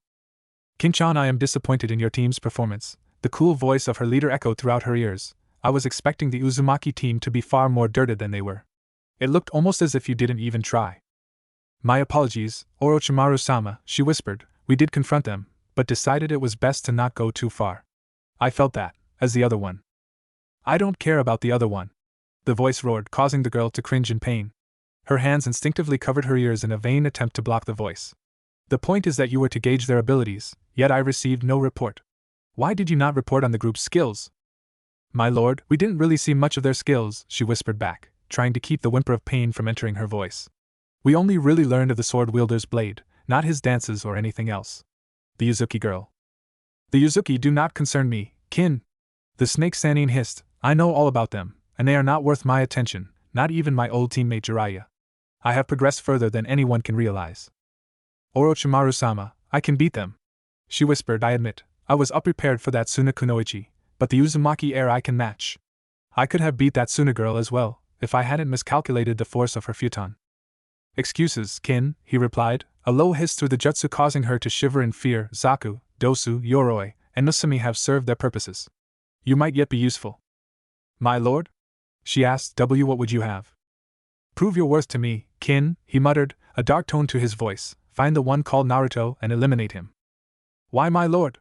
Is he truly? She started to ask, only to cry out as a loud roar filled her ears, her head pounding from the intense agony. Because I order it, you foolish girl. He hissed, complete this assignment, and you will be rewarded greatly. I might even give you personal training enough to join Tayuya-chan and Karen-chan as members of my elite. Fail, however, and I'll teach you such exquisite ways of pain that you will beg for death. The dark-haired girl shivered in fear at the thought. Orochimaru required all his ninja to watch interrogations. She had been sick for days after her turn had come. The man was a sick, twisted, and sadistic genius, and he was creative at causing pain. I will obey, Orochimaru-sama, she whispered. Do not fail, Kin-chan, the final whisper came, taunting her with its mocking sense of affection. She broke the jutsu, just as a nurse walked into the room. You're free to go, Tsuchi-san, she muttered. Your back is going to be tender for another day or so, but otherwise you're in perfect health. Thank you, the dark-haired girl replied, shrugging off the hospital gown and reaching for her camouflaged cargo pants, slipping them over her lithe legs and cinching the belt around her waist. She adjusted her black panties slightly from the outside of her pants, before reaching for her bandage roll and beginning the process of binding her chest. She wasn't as stacked as Karen or Tayuya, but she had slightly more than a handful, and she was quite content with it. In actuality, she honestly thought her legs were her best feature, even if her choice of clothing tended to hide them from view. After her chest was bound, she donned her gray tank top and yellow scarf. A simple white ribbon kept her hair tied back, black shinobi-style sandals covered her feet, and her hitayate wrapped around her head to complete the look. She spared a brief glance in the mirror of the bathroom she had. She'd consider herself beautiful if not for the redness in her eyes. Even if he's not like the rest of them, she thought, firming her resolve with a deep breath, he's still an Uzumaki. She walked out of the room. Now then, Hinata-chan, Shiori grinned at the young kunoichi, I'm going to be very frank with you. It might seem like I'm insulting you, but what I have to say needs to be said. Ah no, I am prepared, Shiori-sama, the blue-haired girl replied, cursing herself for stuttering yet again. As far as the juken goes, you're pathetic at the style, the elder replied. You've got the grace and flexibility for it, there's no question. The problem isn't even your byakugan, it's your attitude. You lack the cold fire we here to pride ourselves on. Ano, cold fire, Shiroi-sama? The small girl asked. What is that? Our eyes let us see many things, Hinata, the elder replied, leaning on her cane. We can read our opponent's emotions by watching their physical reactions. We can read our opponent's thoughts by watching how their eyes shift. We can even direct an opponent's emotions somewhat by focusing our gaze at them. The intimidation factor of the Byakugan is matched only by the Sharingan. I still don't understand, Hinata replied. I know I've felt intimidated whenever father uses his Byakugan on me, but what does? I'm getting to that, young one, the elder replied. Surely you've seen evidence at just how dispassionate certain members of the clan are, compared to others. At Hinata's nod, she continued, you probably didn't notice, however, how these members are the most exceptional students of Juken. Hinata gaped at that, then thought back to how Niji was whenever he was practicing his forms. She had always noted that he seemed distant when practicing, but now she realized that he was acting truly unemotional. I see you're beginning to grasp the concept, Shiori grinned as Hinata's eyes widened in understanding. Juken is a cold taijutsu style. It's all about separating oneself from emotion, and using that clarity to strike out at the opponent's weakness. Those who can achieve this clarity can perform any Juken technique, from the Kaiten to the Hakurokuji Yansho. But I can't, because Hinata muttered, realizing the truth Shiori was trying to impart. You achieve the very opposite of that clarity, Hinata-chan, the white-haired woman replied. You sympathize with your opponent's emotions, and you understand them. Indeed, this can be a very powerful weapon in of itself, but for Juken it's more of a burden. Does that mean that I'll never achieve the Kaiten, or any of the other techniques? She asked. Shiori sighed. The Kaiten is more about chakra control than the others, so I don't think it's out of your reach, she replied. But the Rokuji Yansho, and the advanced forms? It's unlikely. At the girl's downcast look, she grinned. Cheer up, young one. There is something else I can teach you, something that if you can truly master it, might even allow you to surpass the Juken and the Uzumaki Ryu combined for sheer destructive force. Hinata gaped at the thought. Her mind instantly flowed back to her fight with Taro. She still had phantom pains from his blade technique. Like all Hyuga, you're a close-range fighter, Hinata-chan, Shiori went on. Teaching you long and mid-range jutsu is only a small part of what you're going to learn. She motioned to a pile of rocks that sat slightly behind her. I know, what are the rocks for, Shiori-sama? The young heiress asked. These rocks will be the focusing point of your training, Hinata-chan, the white-haired elder explained, picking up one of the stones and tossing it to the girl. I want you to pulverize that stone. Hinata recalled the lessons on brick breaking, and how it had been one lesson in taijutsu that she had been surprisingly good at. Okay, she whispered, focusing her strength, and smashing her fist against the stone, shattering it. That's very good for brick breaking, the elder yawned, but I said pulverize, not break. But the girl started. Stop that stuttering. Shiori snapped, causing the girl to clam up. One of the benefits of the training I'm going to put you through is definitely going to be the confidence you need to get over that. The elder picked up another stone, holding it in her right hand. Look at the pieces of your stone, Hinata. The girl did as she was told, and looked at the chunks of rock that now lay scattered at her feet. What should I be seeing, Shiori-sama? She asked. It's not what you should be seeing, Hinata-chan, the old woman replied, it's what you should not be seeing. She pointed to one of the larger chunks of rock. When you pulverize something, there should be nothing of it left. When you leave something behind, you risk exposing not only yourself, but your comrades and others. A shinobi must be like the wind, it blows through a field, but you can never tell it was there. Shiori-sama, how can I pulverize a stone? The young girl asked. No matter how I strike it, it will only break into pieces. Ah, and therein lies the secret to this technique, Shiori grinned. I taught this technique to Tsunadeheim back when she was still a genin Kami-sama. Now that girl had talent. She picked up the concept right off the bat, and she even managed to improve it with her incredible chakra control. I'm learning a technique that Tsunade-sama knows? Hinata asked, feeling herself grow a bit lightheaded at the concept. Tsunade's skills, both in taijutsu and in medical ninjutsu, were benchmarks for kunoichi of all nations. Learning it? I'm hoping you'll improve it, the elder chuckled at the small girl's gaping look. Now you know about resistance, right? At the girl's nod, she continued. Everything has a natural resistance to everything else in the world. When you strike something, you lose a certain amount of force breaking that resistance. Even in Juken? The girl asked. Especially in Juken, Shiori replied. Not only do we lose some of the physical force in our blows, but we lose some of the chakra force we inject when it encounters the opposing energy. I think I understand, Shiori-sama, Hinata replied, but if the resistance is natural, how can we pulverize anything that has it? By not losing any of the force, the old woman replied, suddenly striking the stone. And turning it into powder. Hinata gasped. How? The key to this technique is speed, Hinata-chan, Shiori replied. It was developed by monks in ancient times, and passed down through generations until it was given to our clan. What is it called, Shiori-sama? The girl asked, breathless at the idea. This is the technique that Tsunadeheim knows, and even improved. It's the technique that you, I hope, will take ever further. It's called Futai no Kiwami. 2. Kin growled as she walked the streets. How can it be so hard to find someone wearing neon orange? She mentally screamed. She'd been out hunting for the strange blonde for a few hours now, desperately seeking to fulfill Orochimaru's order before his next contact. She had a feeling she wouldn't survive it. Her head still ached from the roaring voice of her leader over the jutsu. She winced as she realized that Dosu, Zaku, and Yoroi were likely getting the same treatment. Misumi, at least, had it easy being dead. She moved towards one of the nearby training grounds, one that had a large lake and river running through it. She needed to vent some steam, and a few Doton jutsu on some trees would be just the ticket. She walked through the brush, and froze as she heard a voice. Gogia Fuin Kai. A loud male voice cried out, deep enough to identify itself as a full-grown adult. Arg. A younger voice came, the pain in the voice causing the dark-haired Kunoichi to wince. A seal release? She thought, on a person? That cannot have been fun. Then now, that should make things a little easier, the older voice started up again. Orochimaru always was sloppy with Fuin jutsu. You wouldn't think it, given his handwriting was even better than Naidame-sama's and that guy was a calligraphy master.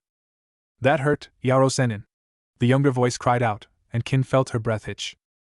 It's him, she realized, instinctively reaching for her samban and bells. She inched forward, peeking through the brush until she could see the talking duo. There was a tall, oddly dressed man with a huge mane of white, spiky hair standing by the river's edge, a large scroll slung across his back. His outfit was primarily gray, with a red vest and belt, and tan wooden geta sandals adorning his feet. The other one was far shorter, and was currently only wearing his hitite, and pair of blue swim trunks with orange frogs. His blonde hair was wet, and water was running down his scowling face over the strange whisker marks he had. His blue eyes glinted in the afternoon light. He's kinda cute, the girl thought. Then she saw a strange black mark on his stomach.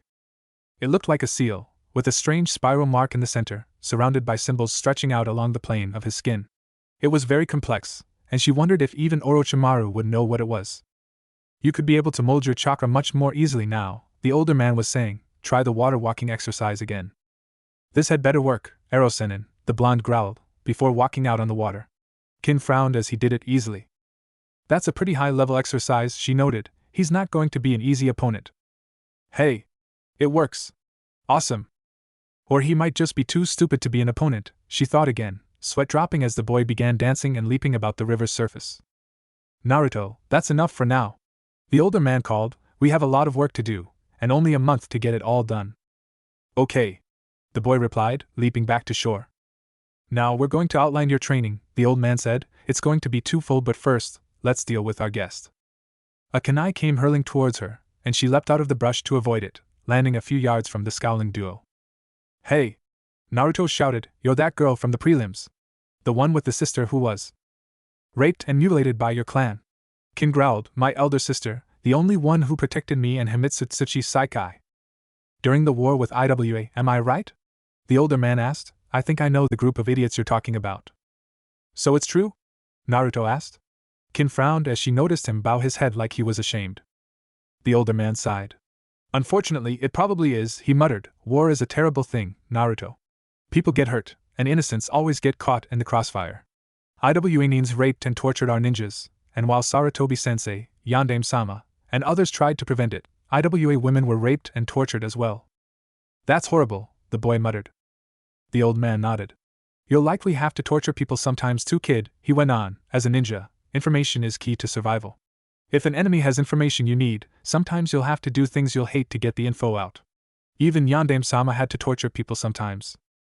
I can tell ya, he died a little bit each time he was forced to do so, especially when it was a woman. Yandame believed women should be revered, not harmed. Kin growled. I hate your Yandame. She spat, he took my father from me, but I can understand why he did, but the Uzumaki clan will pay for Saikai's life. Naruto frowned. Don't associate me with them. He snapped back, I was abandoned by them when I was 4 years old. I want nothing to do with them. You use their style, don't you? She asked. That 80s style is what took her life. I swore I'd find a way to crush it, and I'll start with you.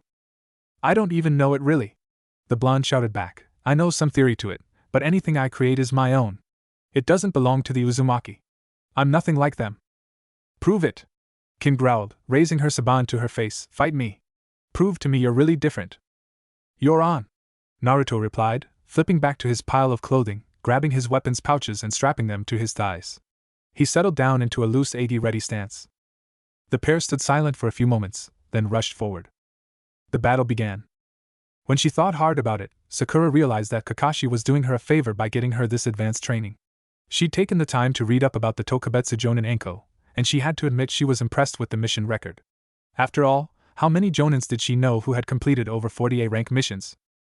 Especially at the age of 24. The other girl, Yugo, was no less impressive in that department. Much of her file was classified, due to ANBU regulations, she was sure, but 27A ranks was still impressive for a 20-year-old. Yes, when she thought about it, she was grateful to her sensei for getting her these trainers. Of course, it was hard to think about it while trying to dodge a hail of kunai from the trench coat and fishnet-clad crazy woman. Pay attention! Anko snapped as she unleashed another barrage of deadly metal from the sleeves of her coat. Sakura backflipped away from the blades, trying, and failing more often than not, to deflect some with the kunai held in her right hand. A few more cuts appeared on her pale skin as the blades moved across her form. Don't try to block so many, Sakura-san, the purple-haired ANBU called out. A ninja does what is needed to win the battle, not what is needed to make a good show. I'm trying, senpai, the pink-dressed girl panted, her hair now in a tight ponytail bouncing with each breath. The girl's got some serious physical issues, Anko chuckled, pulling a dango skewer from her pouch and munching on the sweet dumplings. I keep telling Irika he needs to step up that physical training course. I believe he's being overruled on that by Suzume-san, Yugo chuckled. The woman would put all kunoichi hopefuls through courtesan training above physical conditioning if she could get away with it. Sakura blushed at the thought of courtesan training. I wonder if Sasuke-kun. Get your mind out of the gutter, Pinky, Anko snapped, shaking the girl from her reverie. Kakashi sent you here to get fit and learn, not to drool over the 2 future stud muffins on your team. What? Sakura gaped. I do not see Naruto as a stud muffin. Too bad, the kid's got real potential, the elder woman replied. I kinda like those blue eyes of his, much more expressive than the rest of his clan. He would not like you referring to it as his clan, Anko-senpai, Yugo replied. I don't particularly care to be associated with them either. Yeah, I get all that, Yugo, the brown-eyed woman responded. Still, it is still technically his clan. He may have been left behind, but he hasn't been taken off the register yet, has he? Yugo frowned. No, he hasn't, she admitted, though I soon will be. Anko grinned. So, Cough-boy finally popped the queue, huh? Sakura glanced at the purple-haired woman, who was now blushing slightly. Cough-boy, you mean that proctor from the prelims hate, wasn't it? Yugo smiled. Yes, Hayate-kun and I have been together for almost 4 years now, she replied. We're planning to marry on October 9th, the day before Naruto-kun's birthday. Sakura smiled. That's wonderful. Yeah, I'll bring the sake and male strippers to the party, Anko interrupted, tossing her dango skewer at the young kunoichi and forcing her to start dodging again. Now, where were we? And so the training began again. Sasuke stared out over the village from the cliff he was on, waiting for Kakashi to arrive. He absent-mindedly rubbed his shoulder where Orochimaru had branded him with the cursed seal. The power I felt with this thing, I know it's wrong, but it felt so strong, he thought, his mind struggling with the concept of denying power that could put him on Itachi's level. He felt the familiar ache in his heart as he recalled the 3 members of the now-deceased Uchiha clan that he had loved the most. The gentle, soothing sounds of his mother's humming while she made the bentos for his and Itachi's lunches, the boisterous laughter of his uncle Katsuya as he hammered away the nicks from various kunai in his forge, his aunt's warm smile as she complimented him on his report card from the academy. Unbidden, the memory of his father praising him for mastering the Gokakyu no Jutsu came to mind. It was the happiest memory he had of the otherwise stern and imposing man. I have to beat him, he thought. I won't fall into his trap, or Orochimaru's. I will get stronger, and I'll make him pay. His eyes shifted to the side as Kakashi appeared, leaping up from the sheer edge of the cliff. You're late, Kakashi-sensei, he muttered, far more quietly than his teammates would have, he was sure. Well, I had a toothache and needed to visit the dentist, Kakashi replied. Sasuke was shocked at what seemed like an almost reasonable excuse for once. It took the doctor a while to find a way to work through my mask. Sasuke groaned. I knew it was too good to be true. Kakashi stood straighter after that. Now, we've got a lot of work to do, and very little time to do it, he said. Much of this training is going to be purely physical, Sasuke. I have to get your speed as close to my own as I possibly can in order for you to be able to use the jutsu I'm going to teach you, so from this point on, if you need to get somewhere, you run. What about training my Sharingan? Sasuke asked. Should I keep it active during the training? No, the silver-topped Jonin replied. In fact, unless I specifically tell you to, do not activate your Sharingan. If you rely on it too much, you'll never be able to match Itachi. What? But how can I hope to surpass his eyes if I don't train my own? The Uchiha asked, confused by this turn of events. Itachi's eyes are powerful, that's true, Kakashi replied. I know how strong he was back then, he was a subordinate of mine after all. He waved his hand when Sasuke started to speak. Ambu Sasuke, and I can't tell you more than that yet. After the exams, if you're promoted, I might be able to tell you. Sasuke frowned, but nodded. But my eyes. Did you know that unless it was during a battle, Itachi never used his Sharingan to learn a jutsu? Kakashi asked, interrupting his student yet again. At his dumbfounded look, Kakashi elaborated, Tell me, have you ever seen a photocopied piece of paper? Yes, Sasuke replied, an eyebrow raised in curiosity. The Sharingan's ability to copy jutsus works along a similar principle, the masked man replied. Now, tell me, what's a photocopy usually look like when compared to the original? It's usually just black and white, he replied. Exactly, Kakashi said, his visible eye turning into an upside-down U, signifying his smile. Some of the details are lost, right? The color, the feel of the document is diminished. So if you apply that concept to copying jutsu with the Sharingan, the effectiveness is lost? The boy asked. You got it, Kakashi replied. I may have copied 1,000 jutsu with my own Sharingan, but I practice those jutsu constantly. I learn about them, understand them, and see how they can be applied in different situations. Itachi was the same way. So, by taking the time to learn it the hard way, Sasuke started. You can not only use it more effectively, but you can also conceivably increase its power, Kakashi continued. That's why, when I teach you my technique, I want you to learn it without the Sharingan. Then let's get started, Sasuke replied, setting down into a ready stance of his family's taijutsu style. I don't want to waste any time. Good, Kakashi replied, setting down into a ready stance of his own. Then let's start. Naruto leapt back as another wave of Saban impacted the ground where he had been standing. His body bore a smattering of scratches and red marks from the girl's blows. Why is it every girl I meet can hit so hard? He wondered, pulling another set of shuriken out and launching them at the girl. Kin frowned as she ran through a quick set of seals. Doton, IWA shuriken. 3, she cried out. A group of small stones, guided by her chakra, leapt into the air and intercepting the bladed stars. Futon, Shurin-ken. 4, Naruto shouted, punching his fist forward, a surge of chakra-enhanced air shooting forward, punching through the small barrier of rocks.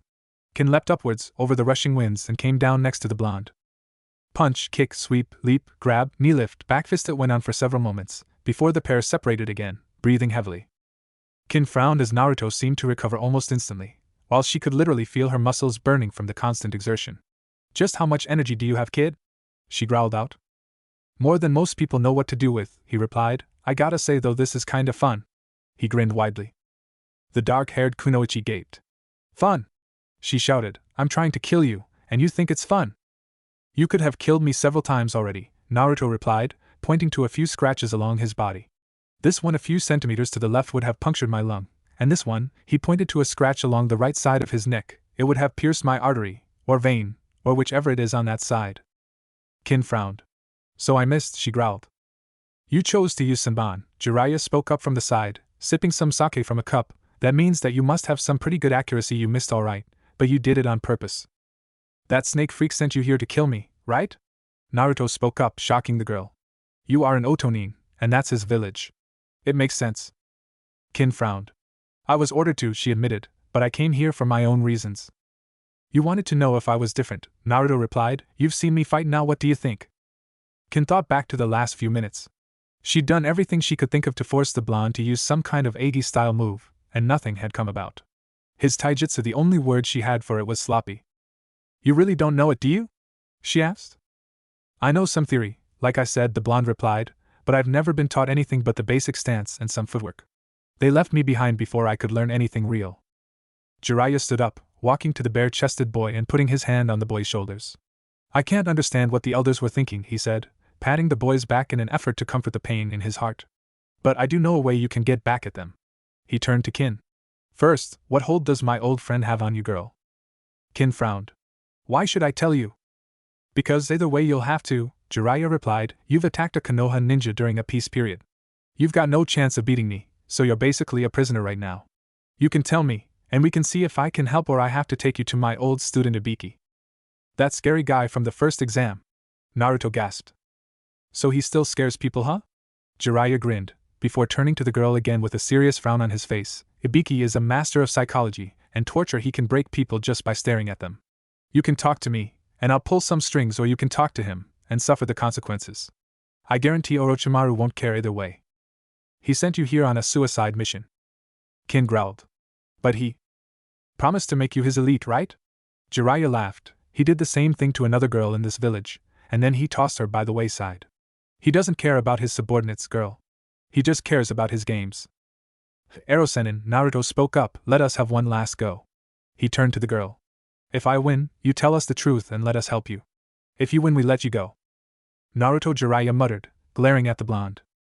I won't lose, Databeo. The short boy grinned. Kin frowned. I don't have much chakra left, she thought, and that man is one of the Sannin. Either I take this bet, or I'll be put through torture. She spared a glance at the blonde. His eyes, they're so sincere. I accept the bet, she replied. One last rush, my best jutsu against whatever you've got. Erosenin? Naruto asked, glancing up at the white-haired man. Peach SSDT, do what you want, kid, the white-haired sage replied, walking back to his seat. Naruto smiled, before sliding into the basic stance of the 80 style. I don't know rapier, and I can't really use blade or sword, he thought, but if I focus enough chakra, maybe I can. Kin began flying through a seal sequence while Naruto was considering his options. This is my best jutsu, she thought. I learned it specifically to counter the 80 style, now let's see it work. Inu, Torai, Saru, Torai, Uma, Nezumi, Ryu, Hibi, Tora, Yasagi, Inu, Hibi, Buta, Torai, Hibi. Doton, Kami Hashira, Onijiman. 5, she cried, as the ground around them began to churn and shake, like a pot of water being boiled over. Beneath her feet, a circular pillar of stone pushed her above the churning chaos, lifting her into the sky and giving her the high ground over the struggling blonde. Stop struggling! She called down, my jutsu has turned the earth beneath you into quicksand. The more you fight it, the faster you'll sink down. She pulled her last few saban from her pouch. And if that wasn't enough, I also have perfect position to riddle you with my saban. You can't win. What are you planning to do now, kid? Jiraiya wondered, even as he sipped his drink. He'd step in and save the boy if necessary, but he was curious as to what he could do. Damn! Naruto grumbled as he felt himself sinking faster. How can I get out of this? It's nothing like water walking, and tree walking was all about channeling the chakra to my feet. So how? A memory from the training Kakashi had put his team through while in Nami no Kuni came to his mind. Not enough chakra, and you'll fail to stick, the masked Jonin muttered. Too much, and you'll be blown right off. Could it really be that simple? Naruto thought, if I focus all of the chakra I can, and release it all at once, that could work. Kin frowned as she felt the boy begin to focus his chakra.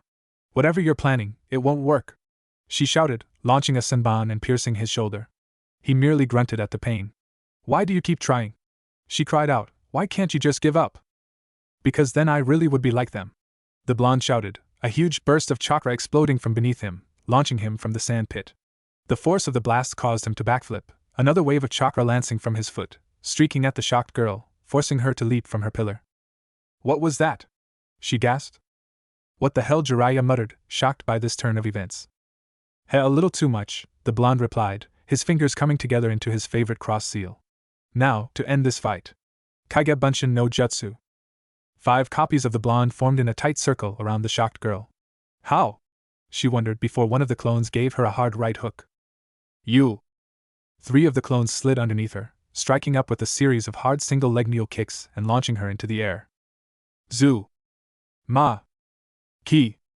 The 4th clone gave the original Naruto a boost into the air, the boy spinning around before extending his leg into an axe kick, catching the airborne girl on her left shoulder. Naruto Renden! Kin cried out as she crashed back into the ground, her jutsu fading as the real Naruto panted heavily. He walked over to the girl, finding her bruised and unconscious, but alive.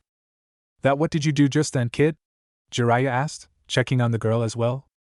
I just focused as much chakra as I could into my feet, and released it all at once, he replied. It was the force of it that caused me to backflip. Jiraiya grinned. That is the principle, from what I understand, of the rapier technique, he replied, but that was far more powerful than rapier. Kid, you just made your own Agi-style move, won't that just piss old Kosuke off? My own Agi-style move, Naruto whispered, slightly overwhelmed by the prospect. I think you'll need to come up with a good name for it, Jiraiya said, but now we have another goal to work for. He picked the girl up. Come on, let's get her some treatment, and get her talking. We've only got a month, so your training gets tough tomorrow. Naruto grinned. I'm coming for you, Taro, he thought. You are going down. End chapter 5. What if Godlike Naruto is disowned by his clan? Thanks for watching my video till the end. If you enjoy this content, then do consider subscribing to my channel, And leave a like if you guys need the next part, comment down, and thanks for watching the video, and see you guys in the next video.